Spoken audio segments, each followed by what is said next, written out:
All right. I think there's something. Hold on. Oh, thanks so much. 100 stars. Marcia, thank you so much. Let's get going. Where are we? There you go. I'm thinking, what happens if I click this button? That's good. Okay, hold on. I got to push this one, then we'll start. Hey, how are you? Welcome to the show. Sorry for the mild delay. I was on Dino Badala's show this morning, which was a good time. Great conversation. I, of course, I guess sent them all into a bit of a headspin by being optimistic, as I am wont to do, and proud to do it. So I'm glad to be here to spread even more of that optimism around here. Some of the panic seems to have been about the polls this weekend, which turned out to not be even close to true on Tuesday, and that should be the lesson. It should settle it in one case. Joe Manchin dropping out. Is everybody like, oh my God, will we lose the Senate? He was going to lose anyways. It didn't matter. We talked about that a little bit on the show. And ultimately, it won't affect the balance of power in the Senate. And Trump is going to continue to tell people to not vote. And to not vote early, and to not do any of the get out the vote efforts that have become standard operating procedure over the last few years. He's just going to keep telling them to show up on one day and vote twice, drive around and vote in multiple places, and it's going to fail. Where's the link? Well, it's on Sirius XM radio, so I don't know if he puts a version of it out there. I wasn't able to stream it because I don't like this. There's a little behind the scenes talking that goes on in the interim of it, and because I'm only a guest on the show, don't feel the right to just air that on my channel without permission. And since I didn't have a chance to talk to the guests, I wouldn't presume that. And so before the show, anyways, I wouldn't presume that ahead of time. So that's it. Anyways, yes, I'm early for being late. But anyways, hi chat room. How are you? Welcome to the show. It's Housemarque's Mornings, Megaworldwide. It's a Friday, and there are some subtle stories that pop up that I particularly enjoy. And you guys know this. A lot of them have to do with China, for example. Some of them have to do with, Republicans and their nonsense. And this one in particular, I just found great. So there was this little gathering, the Russia-Kazakhstan Interregional Cooperation Forum happened on Thursday. And if you'll notice, this is the dude that this dude put in charge by basically he forced out the guy that was there and let this guy ascend to the position to be the leader of Kazakhstan, the president. This guy Tokayev right here. And by the way, this very well may or may not be Vladimir Putin. We don't know. All cheek implants aside, there are two versions of him walking around, one with big puffy cheeks and one without. But anyways, the Kazakh, this is pretty simple stuff, but on the scale of, the egos involved, it was very meaningful. So at this gathering, when they give at the Russian-Kazakh Interregional Cooperation Forum that they've been doing for a few decades now, every time they do it, the president of Kazakhstan says his remarks in Russian so that the Russians there can understand it, and they're the dominant party and the dominant people, and that's how he does it. Well, this dude, Tokayev, came out and he spoke in Kazakh. And apparently all the Russians who are sitting here in these gold fucking chairs, including, you'll recognize that fella right there, Lavrov, sitting right there. And all these military dudes were all like, what the shit? We didn't bring earphones. And couple this with the new Chinese maps, and you can generally get the idea that Russia is getting the old heave-ho from a lot of its former allies and alleged supporters. But that's again not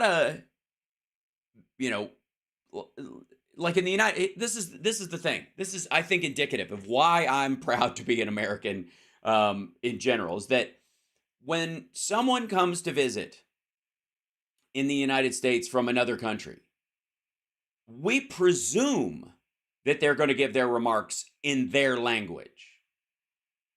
We just do.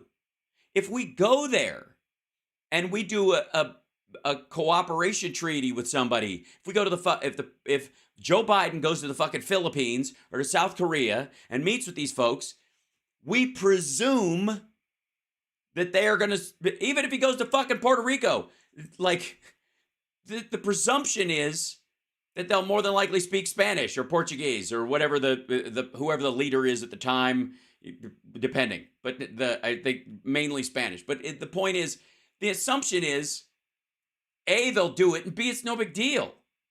We're not like, oh, how dare you? Oh, what about English? Oh, like we don't do that shit at all. But the Russians insist on it. And when it doesn't happen, it's a fucking pearl clutch. And it's terrific. And I'm for it. What a jackass. Look at his face. Right. Aired Thursday night on Univision. Oh, the Univision interview with Donald Trump. I gotta say, I have not watched any of it because I want to do that on the show. I want to watch that with you guys. So we'll do that later on this afternoon if that's cool with you guys. We'll see if we can find a full version of it. I'm pretty sure we can, and we'll look at that whole interview together because apparently it was full of the awful. Now, let's go to this is kind of fun too. This is so Bob Woodward. I don't know if you saw this, but Bob Woodward is saying that he goes, Trump's new campaign has all the signs of a nervous breakdown. Bob Woodward, and I agree. If you look at how he's been acting lately, he's definitely, the stress of all this shit is getting to him. He knows he's fucking guilty. And he knows, again, Trump's biggest thing is not what these people know, what he knows they know, because he feels like he can defend against that or bullshit his way out of it. He's scared because he knows he committed way more crimes than he even thinks they know about. And if any of it starts to get out, it'll all come out and he's fucked. So that's where his stress comes from. And he's never gonna be able to get rid of it. That is going to haunt him to the end of his fucking days. All right. So apparently Woodward was on I guess Joe Scarborough was on this thing, and he goes, during an appearance on Morning Joe, prior to giving his views on how Joe Biden and his administration have handled the crisis in the Middle East, Woodward felt the need to address Trump's third run for president. He goes, first of all, Trump.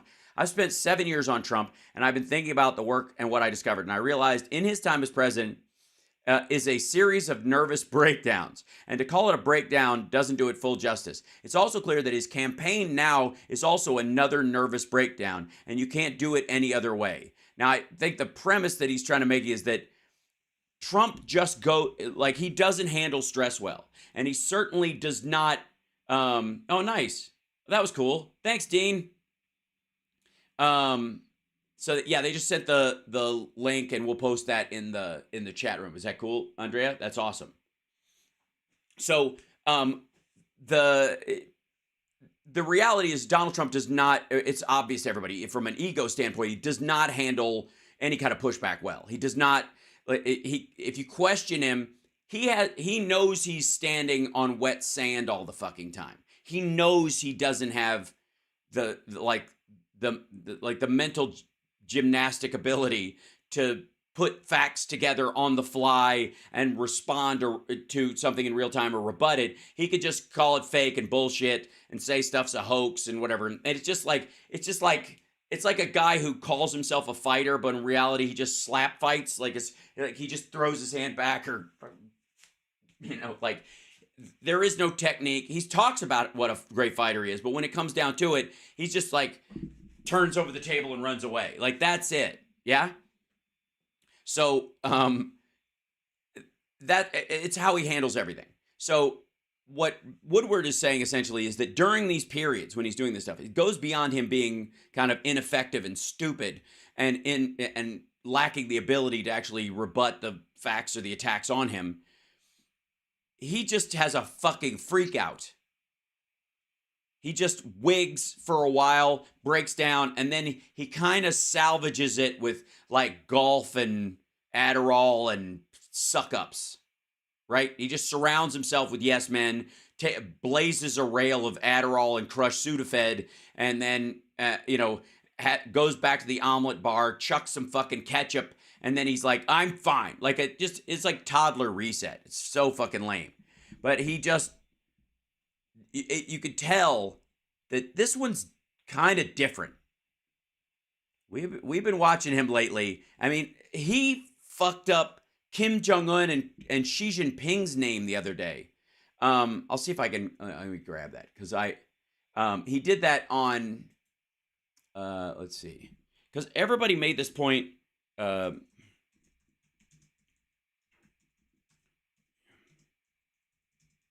Let's see if I can find this.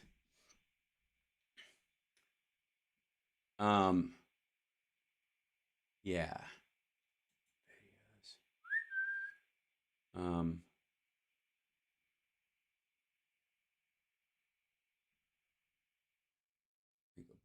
Go back, you silly.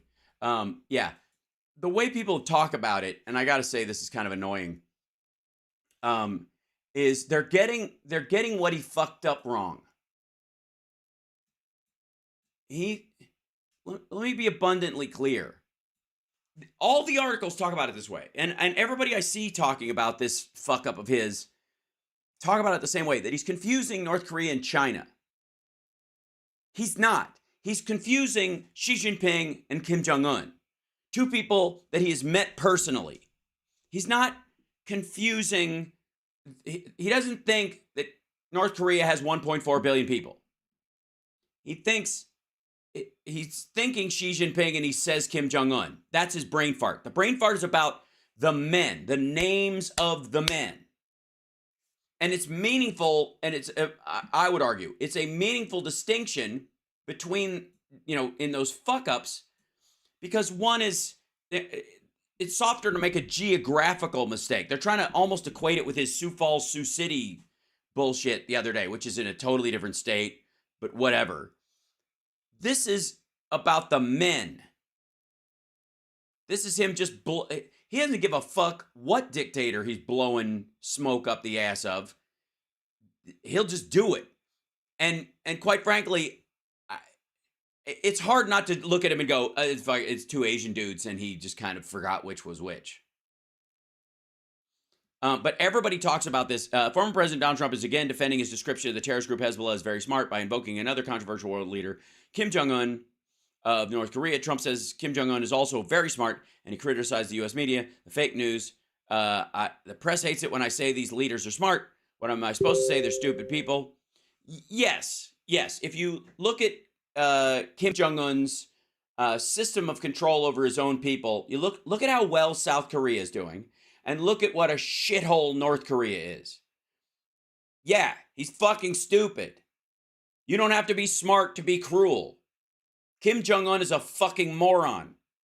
If he had any fucking brains, if he could deal with the complexity of an actual functioning government, North Korea would run a lot more like South Korea. He wouldn't be afraid of the creep of democracy at all, because he could stand up to it. He knows he's an idiot. And by the way, it doesn't take like supervillain acumen to kill your fucking relative so that you're next in line for the seat. That's fucking Dark Ages bullshit. Anyways, he goes, he's very smart. Note, both parties Trump has called smart recently are designated terrorists. The United States designating North Korea as a state sponsor of terrorism. Trump drew criticism less for his assertion of Kim Jong-un's intelligence than for the evidence he used to back it up. Trump claimed that Kim Jong-un leads 1.4 billion people and implied that he must be smart to be in that position. He was given the job by his father, Kim Jong-il. Again, he thinks Kim Jong-un is Xi Jinping. That's what he fucked up. Oy.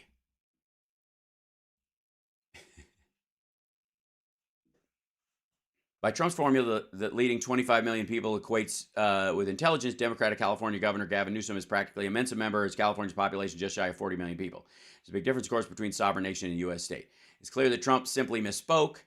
The former president doesn't think North Korea has 1.4 billion.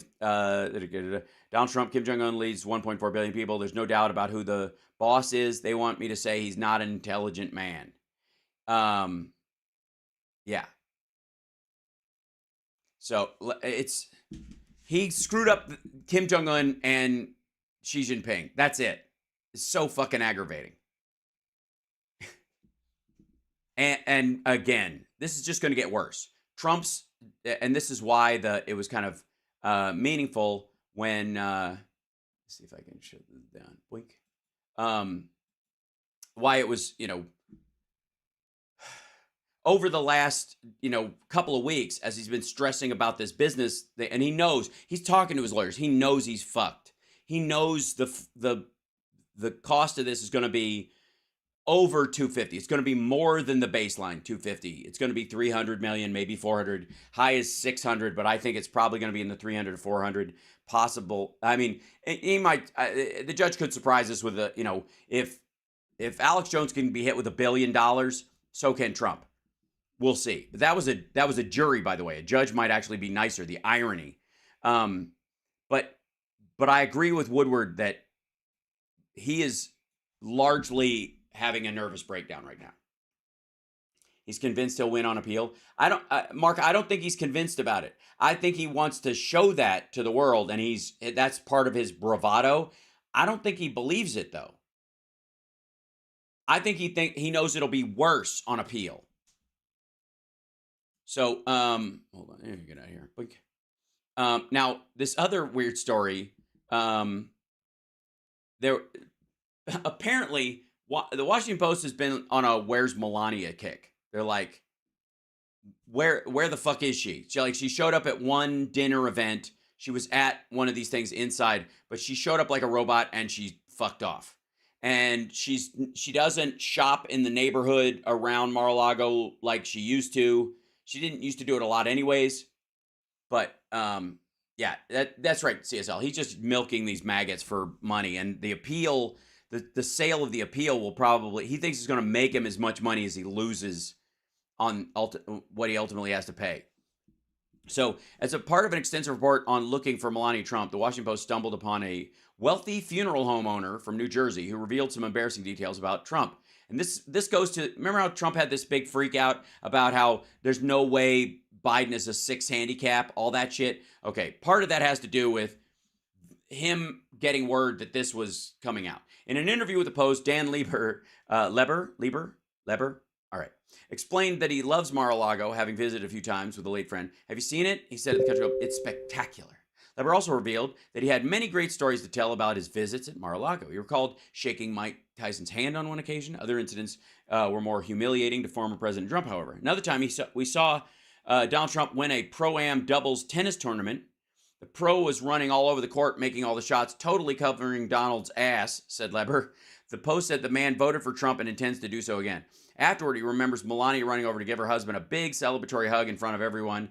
He called rumors about the former first couple being on the outs fan fiction. This is the Where's Melania story, which is hilarious, to say the very least. I'm already subscribed to this. It's on Chrome, isn't it? I have to go, whatever. Anyways, okay, now. And then, is this a thing? Okay, hold on. This is it. Yeah. So, also, we're getting around that and Democrats are subpoenaing other people, are subpoenaing James Comer over his payments to his brother, his land swaps with his brother in Kentucky. House Democrats have shot back at subpoenas Republicans issued this week for Joe Biden's son Hunter and his brother James, after reports surfaced Thursday of Comer allegedly engaging in questionable business dealings with his brother. In a video shared to X, formerly known as Twitter, on Wednesday, Comer from Kentucky announced that he had signed subpoenas for Hunter and James Biden. And then, a day later, Florida Democratic Congressman Jared Moskowitz, this was fucking hilarious because they did the exact same shot. They were like, it's so funny. He's trying to fuck with him. He goes, breaking today, Moscow signed subpoenas for James Comer. He did with little black boxes next to him and all this stuff. It has been reported that James Comer also loaned his brother $200K. We fully expect James to comply, just like the Trumps. So good. It's so good. Is the super chat machine working? It is. It is. I think so. It should be. One way to find out. Don't forget patreon.com/HouseParks. Support the show. It's Friday. I've already done an hour of programming this morning, so if I start to flag and bail out at 11, that's on me. If that's cool. And you guys can go listen to the interview on the link to Dean's Facebook page if you want to listen to it as well. Yeah, it's the exact same amount of money. It's so fucking good. Hold on, chat. That is why Engeron is being so careful. Yeah, because of the appeals process. Yeah, I love the guys from Florida too. Yep. Actually, yeah. Go Boebert give sex workers a bad name. I don't think so. I think give blood today, everybody, if you can. Excellent poop picker upper. Thank you for reminding everyone. Yesterday you said you had stamina houseworks. It's true, Doc. I mean, I may continue on. More than likely, I will. It's my Midwestern goodbye. It's just hot in here. Hold on. I'm gonna turn the fan on because I don't care. It's the morning show. It's just cooking in here right now. Non-Facebook link available. I don't know that he has one. Other than that, I don't think maybe his page, maybe his website page. I don't know. We'll find out. If I can, maybe I'll pull it down and air it on my channel and whatever. In a statement to Newsweek, Moskowitz said he doesn't have the power to subpoena Comer based on the chairman's own statements about loans between brothers. I think the chairman owes it to the committee to explain himself. They've been running an impeachment circus for the last 10 months. We thought they had no credibility before. Clearly, they have zero now. I love this whole thing where, like, Comer is, like, trying to look like a fucking boss, signing these things. And look at me, I have a stack of inside him. And then he hands them over. And look at his... Oh, and by the way, I don't know if you can see this. Hold on. See he's got little show lights up in there for when he does his little spots on Fox News or on Newsmax. If Trump thinks he's winning, Trump needs to start drinking. I don't think that's going to happen.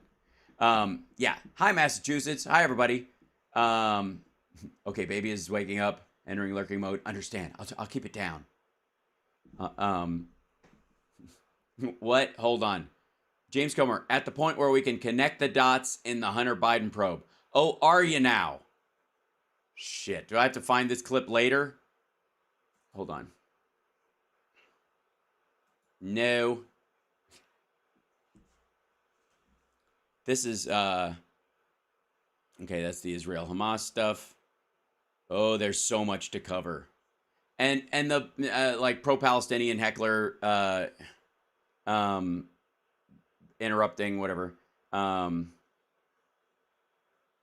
Fights erupt near, they showed Gal Gadot, aired a movie that shows a lot of the Hamas footage that they took when they murdered and raped and beheaded and slaughtered people. And there were fights that broke out in front of the Museum of Tolerance in Los Angeles because of it. Yes, it's, yeah. You heard that right. That's, yeah. So, hold on one second. Yeah, Gal Gadot served in the Israeli army. That's because she's an Israeli citizen and you have to. Everybody did. I had a crush on a girl named Meirav in high school, and she ended up, she had to go back to Israel to serve. So I never saw her again. So, what are you going to do? That said, hold on. We're going to jump into, well, let me go to you guys so I can, there you go. Connected. Yeah, wonderful. Exactly. Connect the dots to reveal Hunter's penis. Yeah, that's what it is. It's just like, look at that. How did I connected the dots and it's you drew a dick on Comer's forehead. Yes, that Gal Gadot. Yeah, she's Israeli. Because I guess Greek women weren't available. I love how they're like, we moved into this thing where like you should play your own people and your people should be, if there's any roles for people like you, nobody should dress like you and not be you and blah, blah, blah. And the mythology of Wonder Woman comes from Greek mythology. So you can't find a Greek actress to play, I guess. There's I bet there's a bunch in Canada. Just saying. It's like the Little Mermaid stuff, and everybody's like, "What's the big deal?" Like, well, it's a myth from Denmark. It's a Hans Christian Andersen story. That's kind of why. Just make up something new, for fuck's sake. Why do you need a version of anything? What? Hey, here's a good idea: creativity. I mean, it's an old story. Make up a new story. What are you doing? Like at a certain point, it just seems like picking fights for no reason. I wanted to show you something. Let's see if they go to Bing. Now, my name's John Copa. My name's we got news about Bing.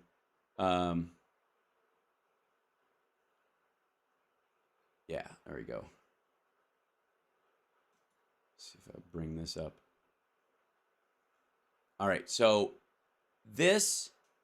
I gotta say, I'm gonna show you this. This is our Friday thing. I've been saying for a while. Oh, wait 1 second. So remember when I said, I was like, the Biden administration will be the first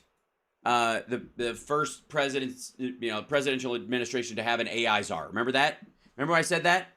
Remember when I said that? Remember? You guys remember when I said that? And nobody else was saying that? And okay, just real quick. This is an article that came out like 2 days later. It's nice to know that the Bloomberg folks are finally listening to me. Maybe it's because I'm the only live streamer that talks about these kind of issues that actually has taken Bloomberg writers to task. Remember? Okay, yeah. Obama is the AI czar we need for global cooperation. Because the story was that Biden reached out to Obama because this seems to be one of the things that Obama is really focused on, and with good reason. Because it is going to be a huge issue, both in the upcoming election and going forward. You know, the possibility for fake news on the real, and for people creating deep fakes and the like, that kind of stuff using AI is going to be a big issue. So, Obama's really been focused on that in his own spare time, just, in talking to groups. It's been a regular refrain in his speeches and stuff. And he's not, it is not, he's not going to let it go anyways, and he shouldn't. But he's focused on it more than almost anybody in that circle. And so that's where this comes from. It won't be him. It'll more than likely be some nerd. The problem is they're worried about another, a Sam Bankman-Fried issue, where they bring in some hotshot who turns out to be another Elon Musk. That's one of the problems. So vetting somebody is going to be difficult. And so you got to find somebody who's like an elder statesman like Obama, who actually has some fucking brains and can think this stuff through. But everybody's going to go, they're too old to understand this thing that's happening too fast. I got news for you. Young people don't understand how fucking fast this is happening. They're not adapting any faster than anything else. This is happening so goddamn fast. Let me show you something. This is Copilot in Windows. So Windows now has a part of it, like this Bing search shit thing, whatever. And I have it on there. I've yet, it's like on the side of my screen over on this monitor over here.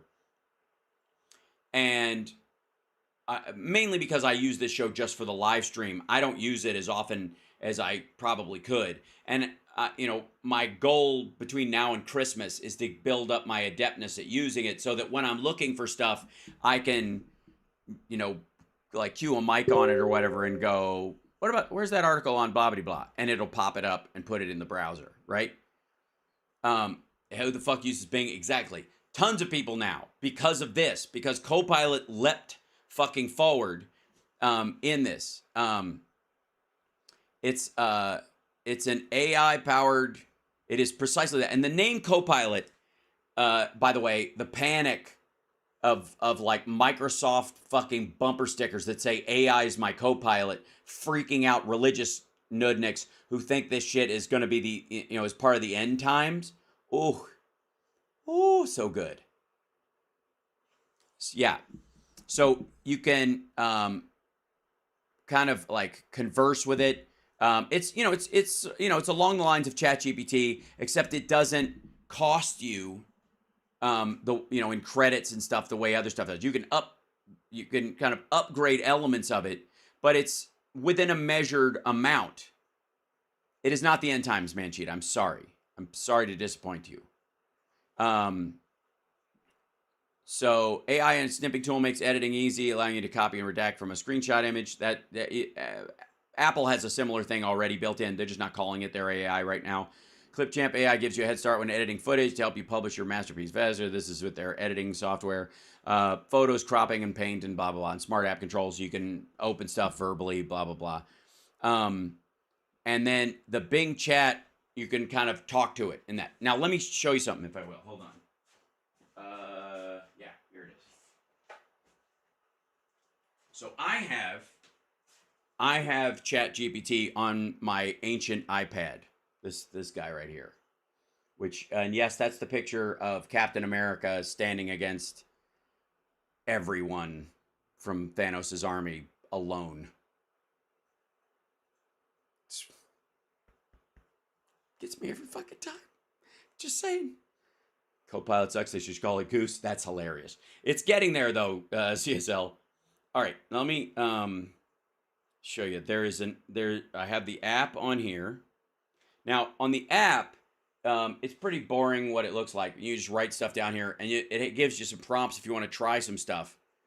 But there's a little now in the new one. I don't know if you can see that. See that little black button right there? Okay, that is headphones. And the reason it's headphones is because that's how you talk to ChatGPT now. Let's see if there we go. It's connecting. Hi. Can you give me some? Oh, hold on. It's already Great help. thinking. Hi. It's just saying. Let me know how I can assist you today. Give me a list of the top 5 news stories for the day, and a 1-sentence summary.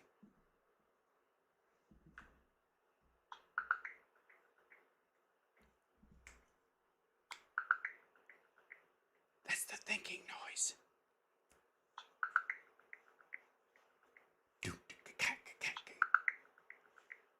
Now, this operates just like regular ChatGPT, but you can speak to it.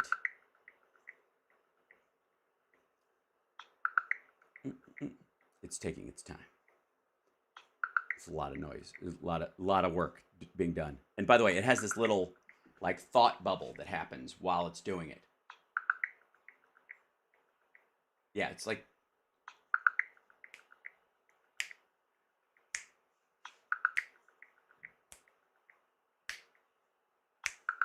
now. Yeah, this is on my iPad, so it's way faster on a laptop. But hold on, I'll tap to cancel this because hold on one second. We'll go back in here. Okay, I'm just gonna go in here. What's the weather like today?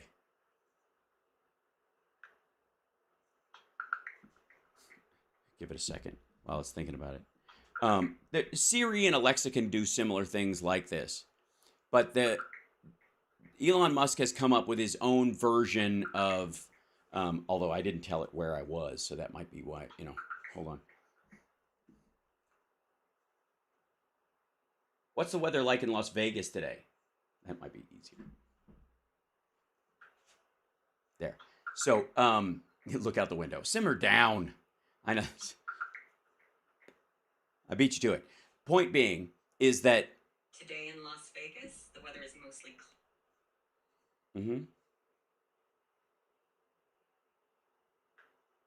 Hold on. I touched the screen. Sorry, when I was picking up. But it also, here's the thing. It not only speaks it, but it prints out the entire conversation that you have had.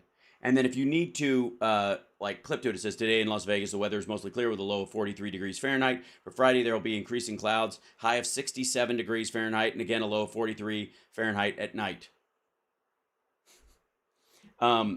Also, for some reason, it always hears, thank you for watching. This is just ChatGPT. This is GPT-4. This is the most recent one, okay? and this is pretty simple. But yesterday I had a conversation that was like, hold on, let's go back to here. Step. Go. So on this one, there's ChatGPT, and then there's that now is available DALL-E, which is their like picture making stuff. Like, yeah, let's see. I don't even think you have to do the imagine slash, but I probably will. Imagine a stork made of hot dogs carrying a baby over a chimney, and do that, send that, return, excellent. Does it not do the, I don't know how DALL-E works on this one, and it's, there you go, plus, there we go. Oh, you can take other stuff.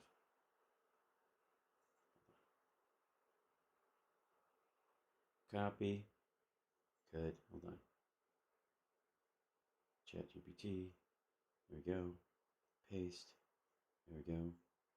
So it'll make it in here. It has a little thing. It'll say creating images, and then it will start making this thing, and I'll show it to you when it comes up.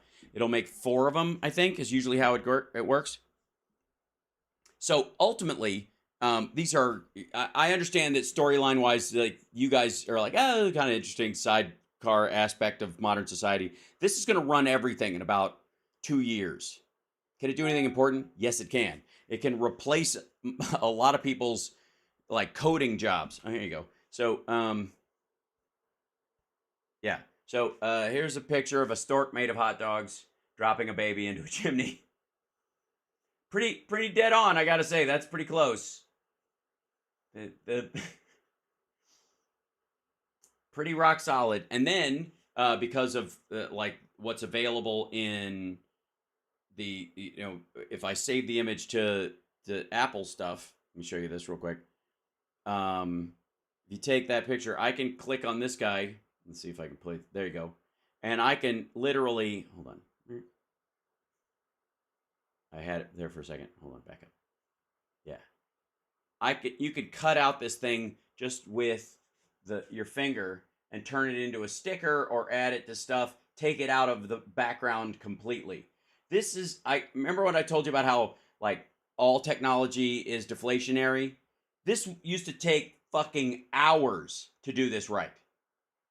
Hours. Anybody in the chat room, let me know if you have ever tried to cut something in a foreground out of a picture, or even some side element in a picture out of something, just so you could make an ad for something, or you could make a social media post or anything, like outlining it, creating a cutout for it or an alpha mat. Let me know if anybody in this have done that. Remember how long it took 4 years ago? 10 years ago, it was fucking nearly impossible. It took forever. Now you literally tap and hold and it takes it out. That's deflationary. That is productivity instantaneous. And that is like minor shit. The stack that's coming is like insane. So this is Copilot and some version of Copilot, which is effectively what the reason they jumped on this name, and it was so smart of them. Microsoft calling it Copilot was brilliant, because that's effectively what AI is going to be for people. It's not going to take over everybody's shit, but it is going. Everybody's going to have. You kind of already do have it with your phone. That's effectively your phone is your Copilot. It's like a little mini hard drive and Google Assist that you carry around with you. Yeah, using the lasso. That's exactly right. Everybody's reminiscing about how hard shit used to be. Sample a dropper of color bit by bit. Yeah. Yes. And then we'll talk about, Elon Musk and his stupid fucking brain implant thing, which, they're looking for humans to try it on. First of all, it's only going to be for paraplegics or people who don't have control of their body for any myriad of reasons, and they can use better control point in their nervous system to run computers or bionics or mechanical arms, shit like that. And that will have value. So it's going to be somebody like that. But it's kind of self-evident that that's where it's going. It's not like he dreamt it up. It's just he's trying to be ahead of the curve or pretend to be ahead of the curve. Ridiculous. Royal Orleans 14. Is that one of our do we actually have a troll? Look at that. That's adorable. Sheep, all of you. That's it. So you just cut and paste stuff now? Is that I don't know what the troll work ethic is at this point. So you just kind of, is there like a drop down menu in the troll software you use, or it's cute. No, I mean, I appreciate them being here because that's, again, only trolls and people who pass through that don't like the show can spread me into other areas of the algorithm.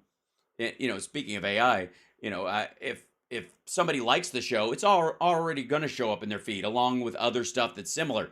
But I get to show up in stuff that, in areas where like this person watched this and also watched this. That only happens with trolls. We only get the breadth reach out further into the internet. So we need to get more of them in here. We need to get more trolls in here. I just don't do the clickbait thing. So they don't. You think there'll be a troll no more? We're going really? to be a country no more. I actually think it will not. It will be a country no more.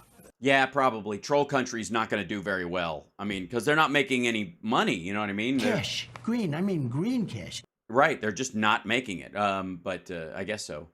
You used to attract trolls and now they ignore me. That's so sad, Wes. Yeah. All the trolls, they're all in Nicaragua, aren't they? Hold on. Let me see if I can.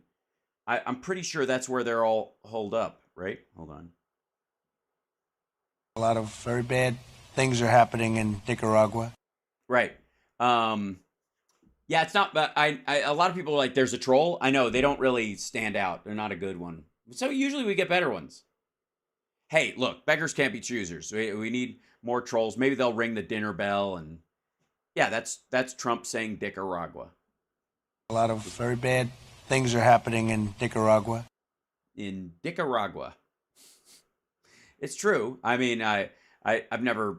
It's an imaginary place inside his head, but it sounds terrible. But then so does Michigan, according to him. Michigan gave us Motown, gave us the Mustang. So, you eat troll cereal for breakfast? I've never tried that stuff before. Yeah. Well, I mean, he likes Nicaragua. Where's Dick? Hi, Dick. Do we like Dick? Yes. What? So, I'm kidding. Nobody actually thinks that. Asshole. Wait. Hey, calm down, Mike. Jesus Christ, he's such lumpy pillows kiss my ass. The nerve of this dude. So, anyways, dick around in Nicaragua and see what you get. Yes. Dick around and dick out. All right. What? So, all right. Now let's go back to our dear friends over at Futurepedia.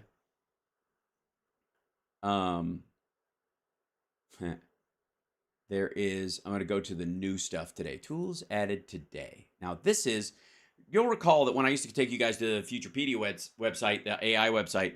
By the way, a lot of AI companies are going out of business because they started doing things. They're like, oh, we could take ChatGPT or one of these services and we can make an app that does like an extra service based on the infrastructure of it.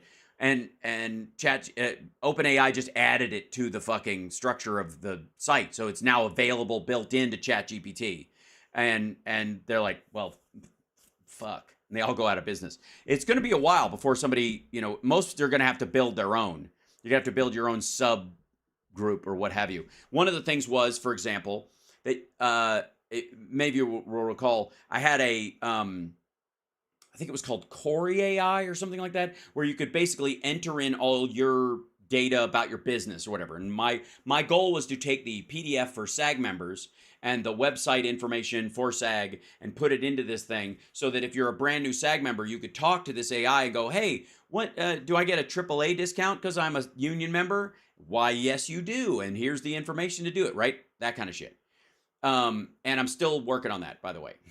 But now you can just do it within ChatGPT. I don't have to do it. I don't have to pay for a secondary service. For a while there, I was having to do that, right?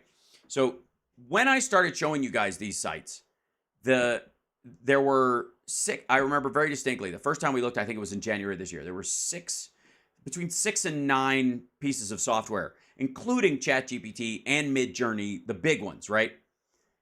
Now this is just from. They're going to add more later. This is just from yesterday. There's 1, 2, 3, 4, 5, 6, 7, 8, 9, 10 brand new ones that they've checked out. This isn't even just like all the ones that are being made or available. These are the ones that they've looked at, including IBM's Watson X, which is now available. That's, Watson's famously, the one they like taught to play Go and all that kind of shit. Now they're making Watson X, which is the exact same thing. It's the same AI. It just wears true religion and has douchebag sunglasses. It's the exact same thing. A lot of customer support stuff is being digitized in a fake voice. How can I help you today? I didn't understand that question. Can you repeat it? There's going to be a lot of that shit. Haptic is weird. They took this name. It's customer relations media shit, interactive AI. I don't know why they're calling it haptic. Haptic, if you don't know, is in VR and AR, there are these suits you can wear that give you touch sensation when you're impacted in the game or you come in contact with somebody, right? And so yes, it's very annoying. Jesse, please tell me that again. Could you repeat that number? I think the number you said was 7144554477221. Is that correct? Wait, fuck, I don't know. Is it correct? I think it's quite right. That shit, that's going to get better. You won't be able to tell the difference between it and a real person very soon, including software like Live Person, which is an ironically named thing, helps brands embrace automation-first customer experiences for better scale, engagement, and results. Let's go to Live Person, which, by the way, is the opposite of a live person. It's not about the AI. It's about the conversation with AI. Thank you for choosing our messaging service. How can we help? Just like people talk. That's how people throw down.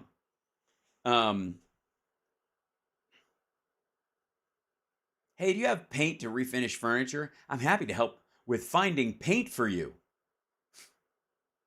This is how it searches through. It looks for the words that, I'm happy to help you refinish the furniture that you're trying to paint. And no, that's not what I'm trying to say. So you're trying to paint yourself to look like a piece of furniture. No, I'm not. I'm trying to, are you a piece of furniture? Am I talking to furniture right now? Are you a couch? Please hold. So anyways, yeah. There's a bunch of, again, these are lumpy, but then again, it's almost better than making a person stick to a limited script in general, right? Yeah. So anyways, that's Live Person, which is, again, not a live person. I have, let's go back here to these. Now they'll show all the ones that are sort of huge. Let's go to the news added today on here. Meta to require disclosures for AI created altered political ads. That's good news. There we go. Let's take a look at that.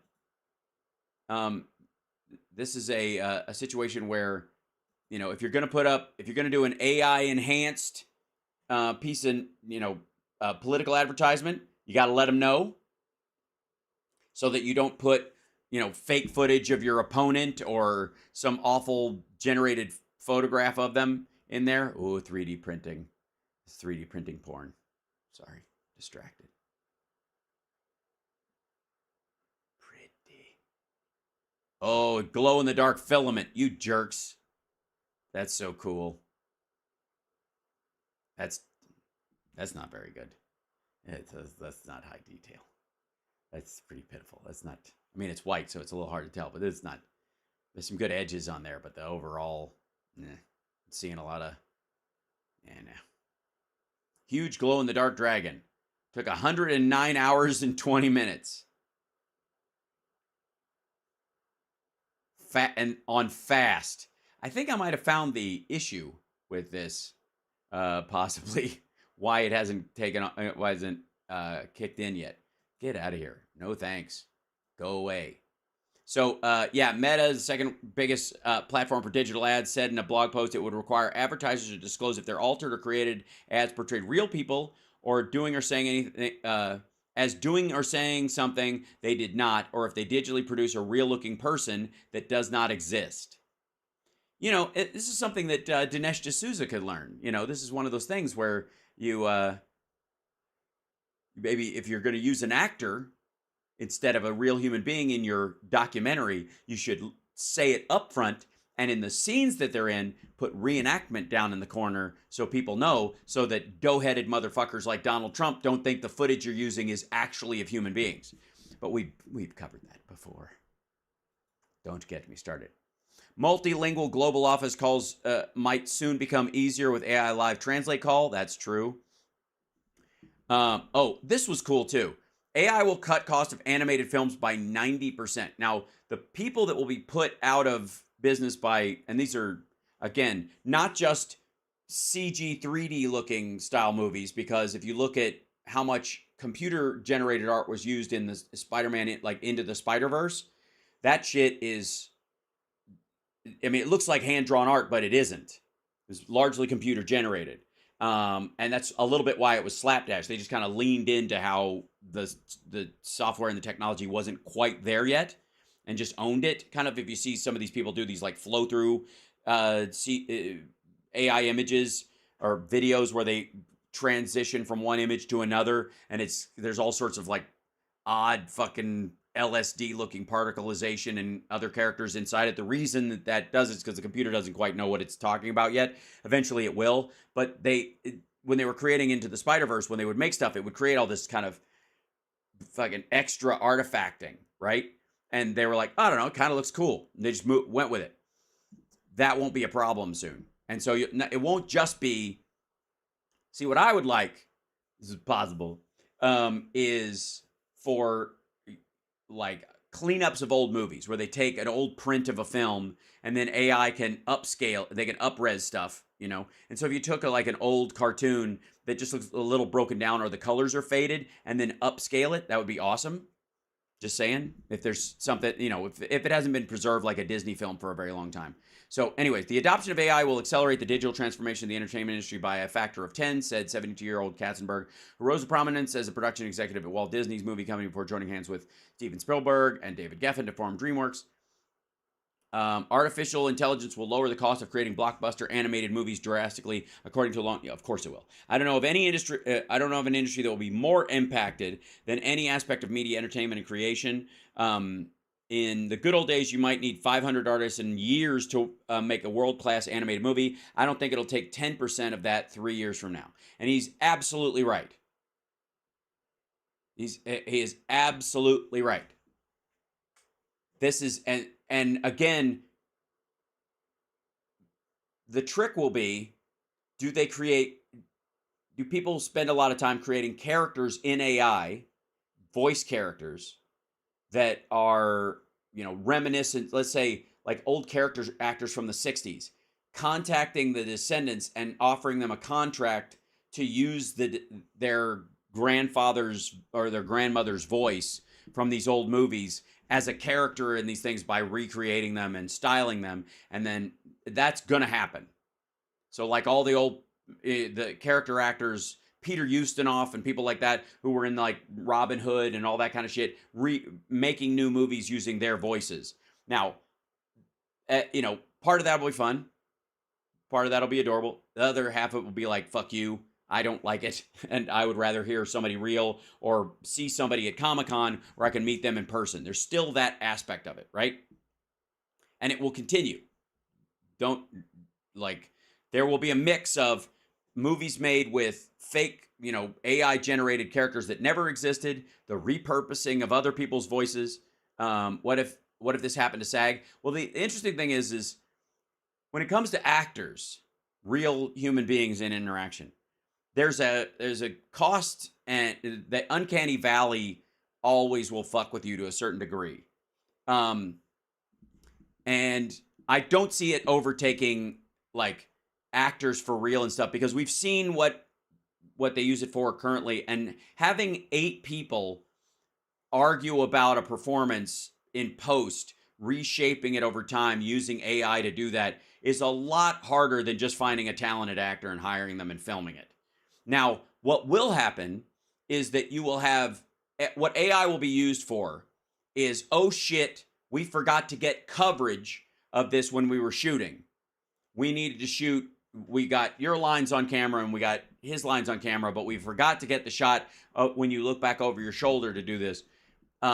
We have shitty video of it that we took during rehearsals. We'll feed that into AI, feed the image of what the ultimate film looked like color corrected, and it will make a relatively realistic, or very realistic version of what you did in that moment. And then we'll intercut it with footage that we actually have. That's a lot of it. That's going to be what it'll be mainly used for. That and dead actors, or actors who aren't alive for a sequel, or getting people to sign off on being in the sequel, whether they act in it or not, which is going to be very weird.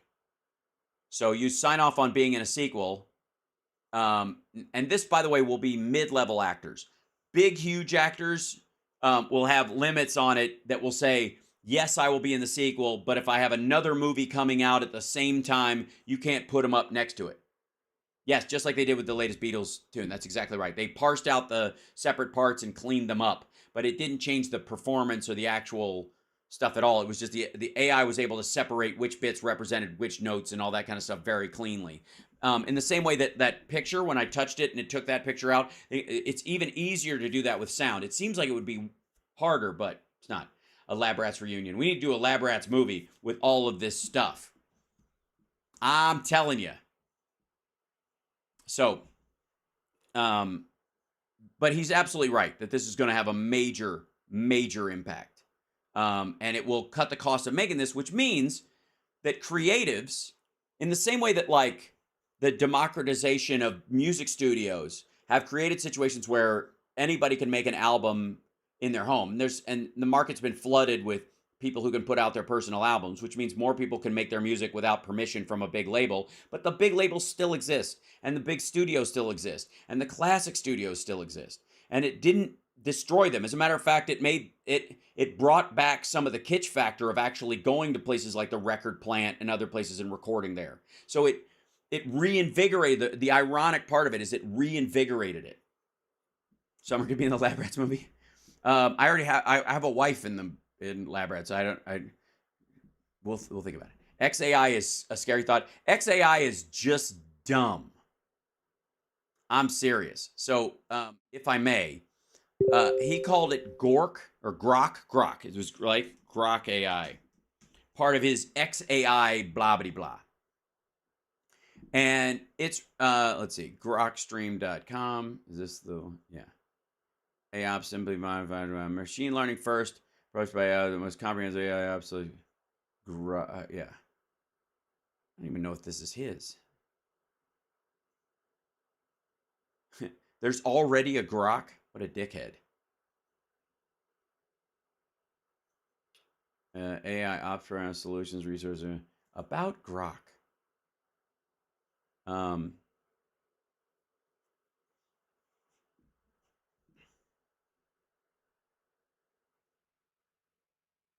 What can you do with Grok?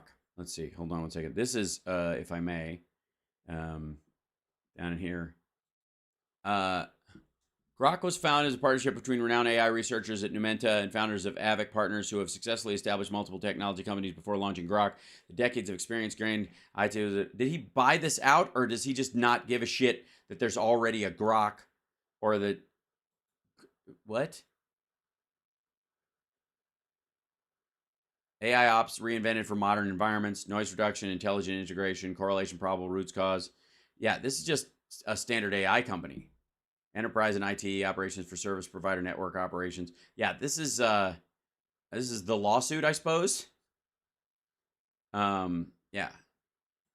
Today's IT environments are becoming more complex and I agree. difficult to manage. The rapid adoption of new I'm sitting here elbows akimbo, not knowing what the fuck is going on. Well, let me open this up to here because New technologies has driven a massive increase in the volume of data that has to be managed by IT. With limited and overworked resources, IT operations teams struggle to sift I barely have time to grow my beard. through the noise and quickly react to problems and outages. The Grok AI Ops platform offers a new approach to the modern IT organization. Grok is the industry's Wow, I feel so lucky to be alive right now. most Thanks, Grok. comprehensive AI Ops platform. It utilizes the latest in artificial intelligence to better manage critical, time-consuming IT tasks. Yeah, I'm gonna go with this is not what he was selling. This is not. Hold on. Elon Musk XAI. There you go. Okay, news about the startup will merge with X. Will merge with X after releasing rebellious Grok chatbot. This is so stupid. Also, the founding chair of the OpenAI, along with those, my billion-dollar AI plan is far more than. Let's jump into what Wired thinks about this, shall we?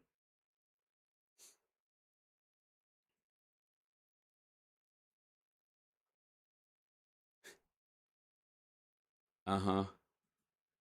That's an old article. 1 second. This is July 12th.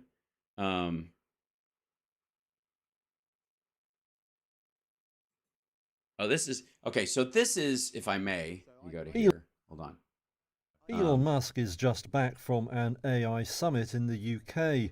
There he talked to British Prime Minister Rishi Sunak about the dangers posed by the tech. I'm saying this is something we should be quite concerned about because I'm saying this should be concerned about. This is my fake intellectual voice. It was trying to sound like you're barely squeaking the words out, where it was kind of this. I think it's like Jeff Goldblum on Quaaludes is kind of what I'm going with. robot can follow you anywhere, then If a robot can follow you anywhere, then you know what that means. We all get wipers. Sorry. you know, what if they just one day get a software update and they're not so friendly anymore? Well, that's what EMP pulse cannons will be for. We've got a James Cameron movie on our hands. Worries about Terminators aren't stopping him pressing ahead. So what I do is I basically just, all the fears that people had about things like attaching people's limbs to other people, and like those 1950s movies where they're like, they gave you the hands of a killer, and they go around strangling people. Basically, I'm just extrapolating that kind of bullshit onto robots. With his own AI plans, however. Thanks, Getsamine.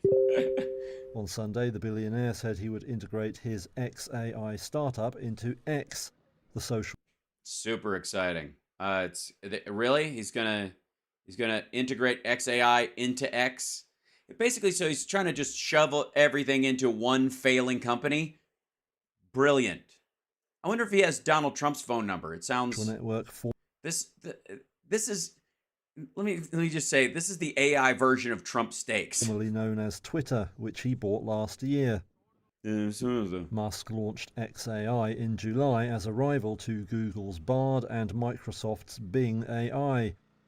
Yeah, great work, guys. And then they they projected an X onto the building, and kind of small and unimpressive. He says it is a maximum truth-seeking model, which will try to understand the nature of the universe. Musk says XAI has also launched its first bot, dubbed Grok. It's been available to all Premium Plus subscribers on X since Friday. Yeah, it's great. And it's fantastic. Like, I've been using it, and I had no idea that the Confederacy had actually won, and that there were a lot of upsides to that apparently people who were brought over in the by the Dutch in slave boats learned a lot of great skills. Thanks, Grok AI. I learned so much from you. And is meant to answer queries with a little wit. Musk very little says Grok has real-time access to information via the X platform, giving it a big advantage over rivals. X remains separate. Yes.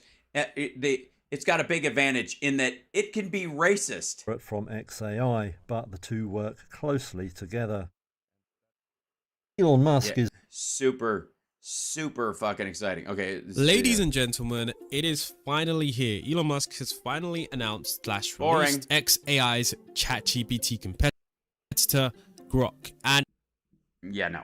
In this video, I'm going to be going over absolutely every single piece of information that there is, including footage of the actual large language model in action. And very exciting. So someone types something and it writes something back, does it? Teaching you how to actually sign up so you can actually gain access to this large language model as soon as possible. That's what I'm shooting So for. let's get right into the news, because this is something breaking. So it is breaking. It's broken already. They released this blog post on the website that says Grok is an AI modeled after Hitchhiker. Grok, not a Brook. Modeled after the Hitchhiker's Guide to the Galaxy, so intended to answer almost anything and far harder, even suggest what questions to ask. They all do that. I just showed you this, dumb motherfucker. Look, on ChatGPT, before I ended up with my stork made out of hot dogs delivering a baby, done. Go to ChatGPT. At the bottom of it, it says, here's some things that you might want to ask. The suggestions I got today was write a text. Inviting my neighbors to a barbecue. Compare business strategies for transitioning from budget to luxury versus luxury to budget. Design a database schema for an online merch store. Tell me a fun fact about the Roman Empire. Which I think is there was a joke about that in the Lex Fridman interview with Elon Musk. Hitchhiker's Guide to the Galaxy. So intended to answer almost... Yeah, it's going to be Marvin, right? Life. Don't talk to me about life. Here I am, brain the size of a planet. It's all so depressing. Anything, and far harder, even suggest what questions to ask. Grok. Again, they already do that because people don't know what to use it for yet or how it will function in their fucking lives. Is designed to answer your questions with a bit of wit and has a rebellious streak. All right, this is the same fucking shit they promote on this.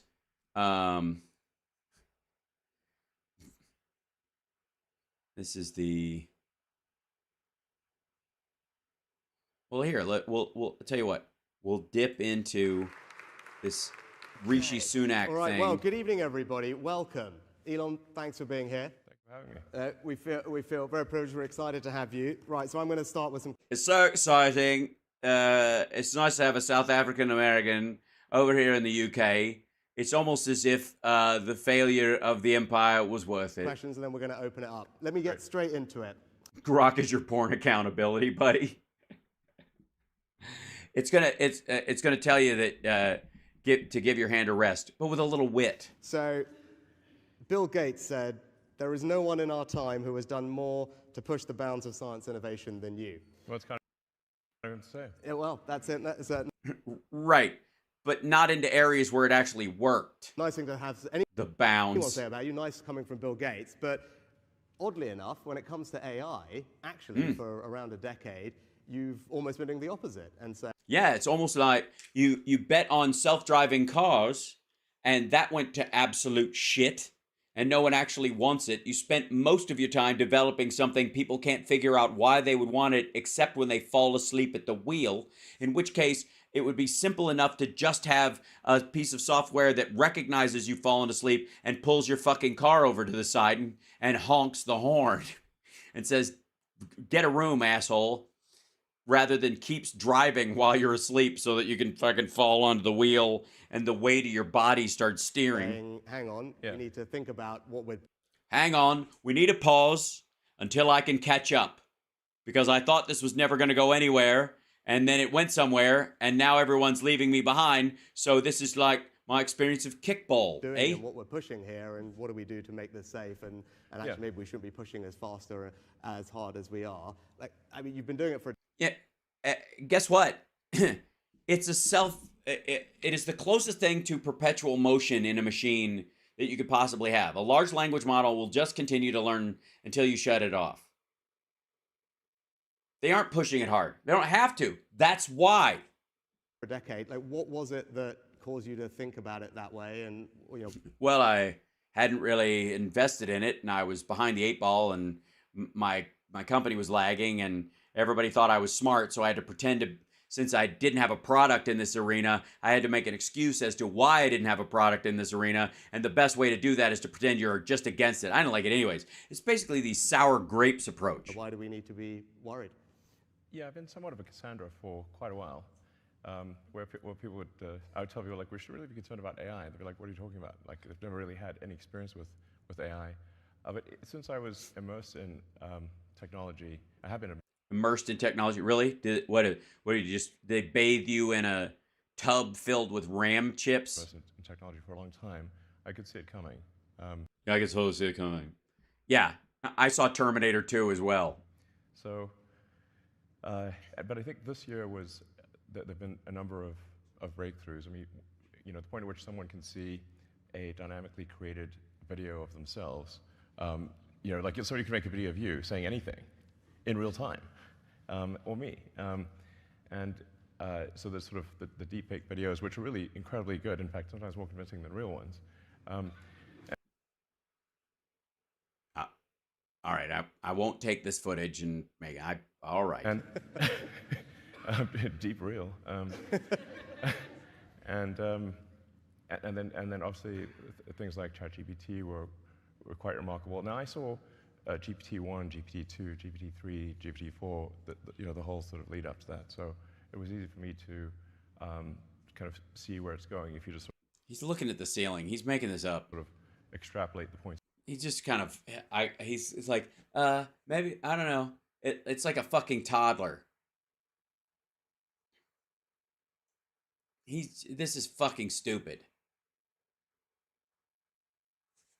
On a curve, and assume that trend will continue, then we will have profound artificial intelligence, and obviously at a level that far exceeds human intelligence. No, it doesn't.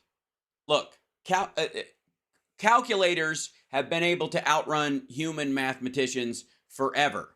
But there is one thing missing from AI that will always be missing from AI until it is like integrated into our brains and it becomes part of us. And that's the why part. And the why is integral to any intelligence. If you don't know why you're doing something, just doing it or not doing it has next to no fucking meaning. And it's not smart either way. It's just a task in repetition mode.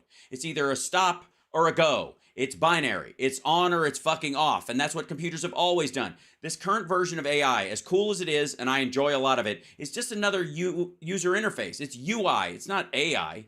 It just sounds like a person. It's just like, do you actually think you have a fucking desktop on your computer? You think that's a desktop? No, it's an analogy for a desktop. You think there are windows? They're not fucking windows. These are the words we use for them. None of this is any of those things. In the same way that AI is just another UI right now. Good Lord. But I'm glad to see at this point that people are taking safety seriously, and I'd yeah, Biden is. like to say thank you for holding this AI safety conference. I think actually it will go down in history as being very important. I think it's really ass kisser, quite profound, and I do think overall that the potential is there for artificial intelligence, AI, to have most likely a positive effect, and to create a future of abundance. Great. There you go. We're 2 minutes and 38 seconds in, and this motherfucker's already around to saying what I've been saying this whole time.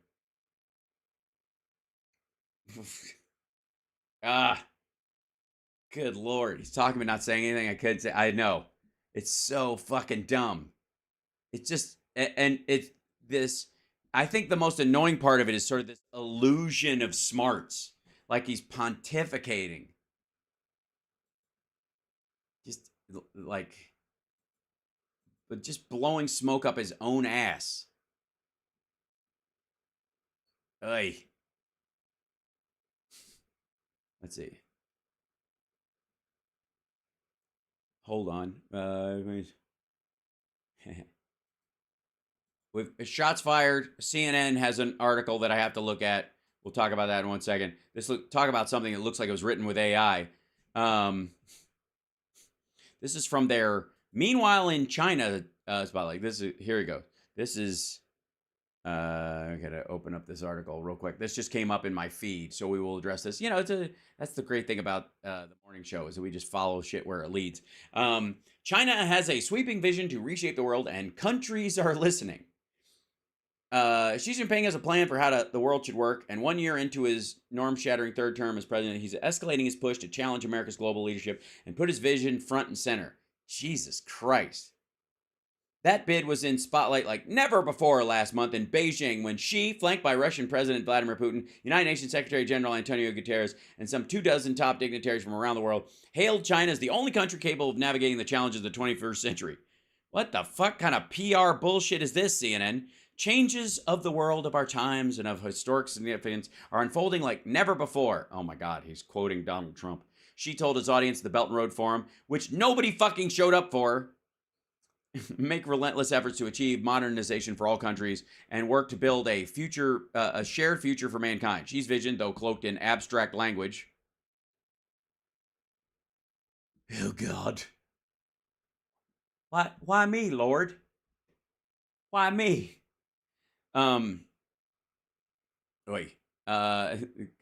Encapsulates the Chinese Communist Party's emerging push to reshape an international system it sees as unfairly stacked in favor of the United States and its allies.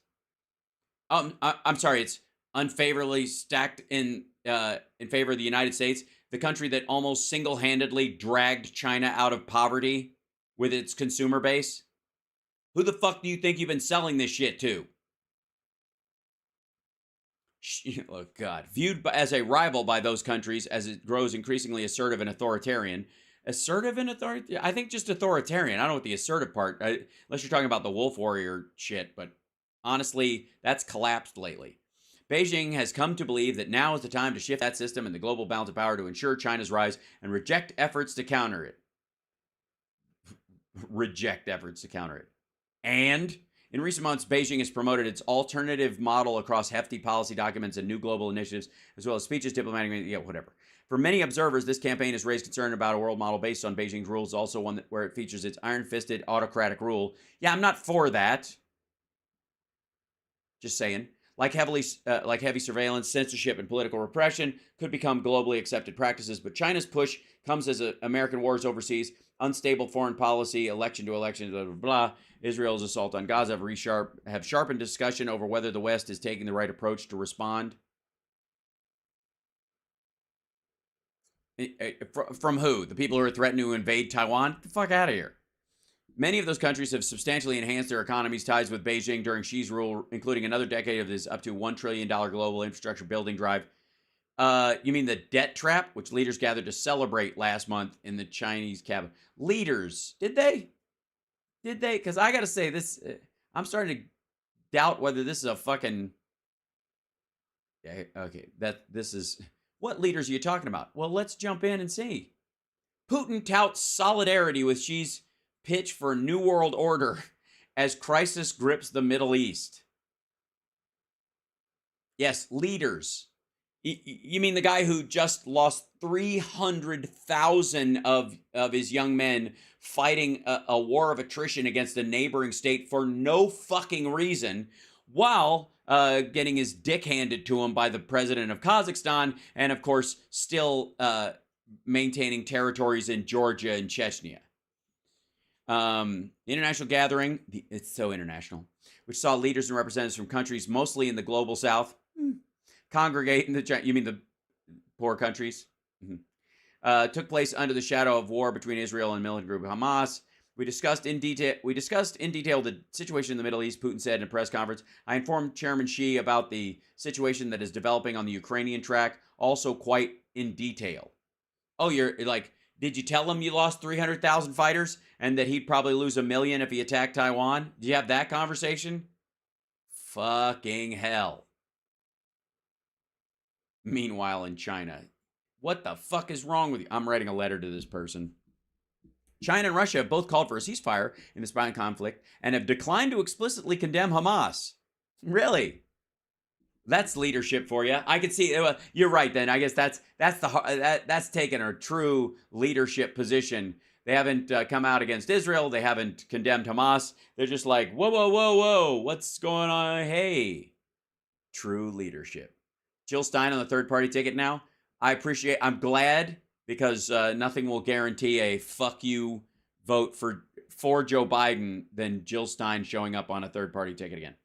Fully aware of the deep grievances of the Palestinian people over 56 years of occupation, a fairer multipolar world. Which, by the way, anybody who thinks that Xi Jinping and Vladimir Putin want a multipolar world, motherfucker, you think either one of them, because we can talk to the UK and the EU and Canada and even Mexico. Shit, we even talked to Japan, South Korea, and even China for a good long while as partners in the world. We didn't need to eat up their industries. We could benefit back and forth. We have shit to sell and shit to buy. They have shit to sell and shit to buy, and cultural exchanges, all that kind of stuff. America's never really had that problem. Do you think, if it boiled down to Russia and China own the world, which one do you think fires first on the other for the, in the final grudge match? Get the fuck out of here. Russia and China share an aspiration for equal and mutually beneficial cooperation. Really? Did they? Hold on. Real quick, CNN, if I may.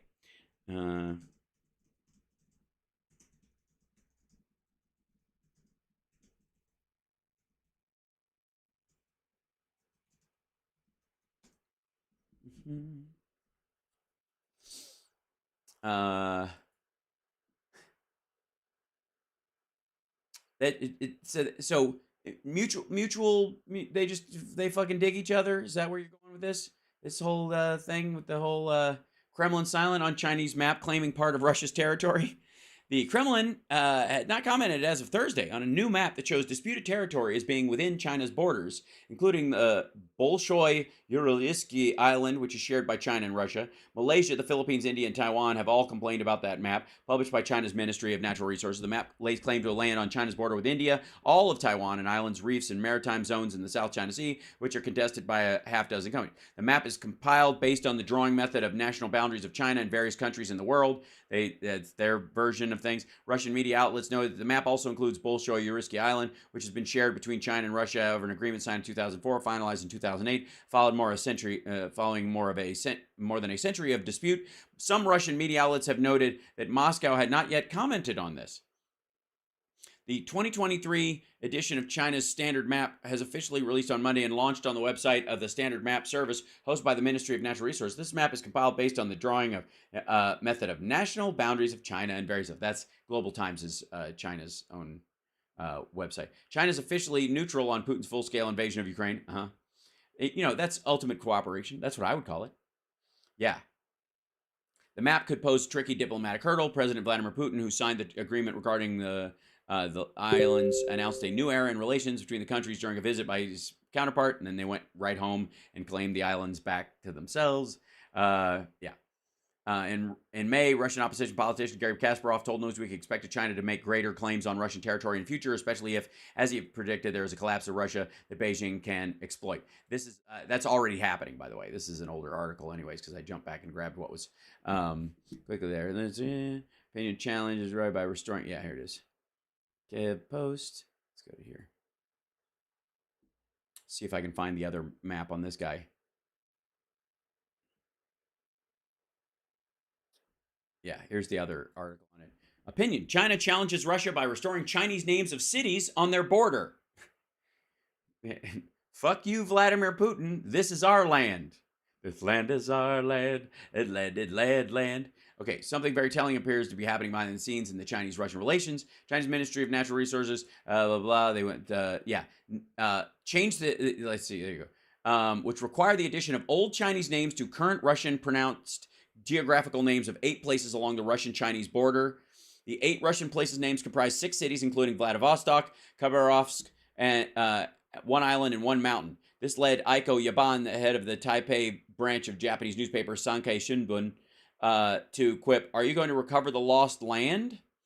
The Asia Times noted on February 25th that this is ironic that while releasing a peace plan this week, which conspicuously fails to say clearly whether Moscow will withdraw its troops from Ukraine's Donbass region and Crimea, China this very month made a politically sensitive change to its official worldview, a change that affects Russia.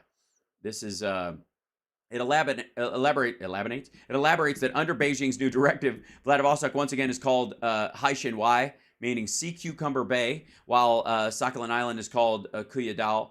The Stanovoy Range is back to being called the Outer Xing'an Range in Chinese. China lost large expanses of land in its northern region due to the invasion of Russia. Asia Time explains that now Beijing has directed a return to the use of the Chinese names for them. It also notes that despite Beijing seemingly wanting to strengthen its ties with Russia, it has permitted Chinese columnists to publish articles from time to time about the vast territories lost to foreign powers, thereby in effect reminding Chinese people of their wish to recover the lost territory. It would be easier for them to take this territory from Russia than to take Taiwan. And this might, they might be in a situation where they're lining up to be a consolation prize. Seriously. Yeah. China money is all that China money. We got to know how Joe Biden's letting China reclaim Russian territory for the China money. And I guess, well, let's go to here real quick because this is breaking news as well. See if I can get this in here. That video emerges of U.S. fighter jets bombing IRGC weapons facility in the Middle East. Let me see if I can find this. Yeah, here you go. That would be this. Pause. Bring this back. Last night, Sean Hannity was saying, what are we going to do? They shut down our drone. What are we going to do with our drone and our droney drone and this kind of stuff? This is hits in Syria. This is the footage. Boom. Yeah. That's a pretty large sprawling hit.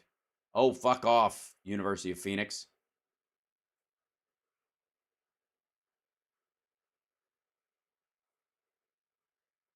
It sounds very exciting. Yeah, go. Thank you. Move on to the next one. I'm looking at the footage. Thank you. Yeah, the Middle Eastern threat. Blah blah blah. This is on Fox News. This is Brett Baer's show. I'm helping you wait for the school bus, Fred. I'm glad. Please pay attention. Don't step out. 40,000 worth even how? Oh, thanks. Yeah, these aren't even F-35s. These are F-15s doing these hits. Yeah, so these are all the attacks on U.S. sites, and they're like drones and fucking Molotov cocktails and paper cuts and shit like that. There's some serious wounding of American service people, but the vast majority of them are, yeah, almost all of these come from the ones with the traumatic brain injury came from one hit. Yep. And a lot of those people got moved home. Talking like headache, rolled ankle, cuts, blah blah blah. Okay, this is like the U.S. has not responded to the Reaper drone part, so this doesn't include these hits don't even include the Reaper drone. Yeah, assholes across the fucking board. Okay, then well, let me show you something too. I'm going to show you guys some stuff off the Telegram sites because I find amusement. These things. Why won't it open though? There you go. Okay. So there's some SADs going on right now. I don't know if you know this. Hold on one second. Let's see if I can open this.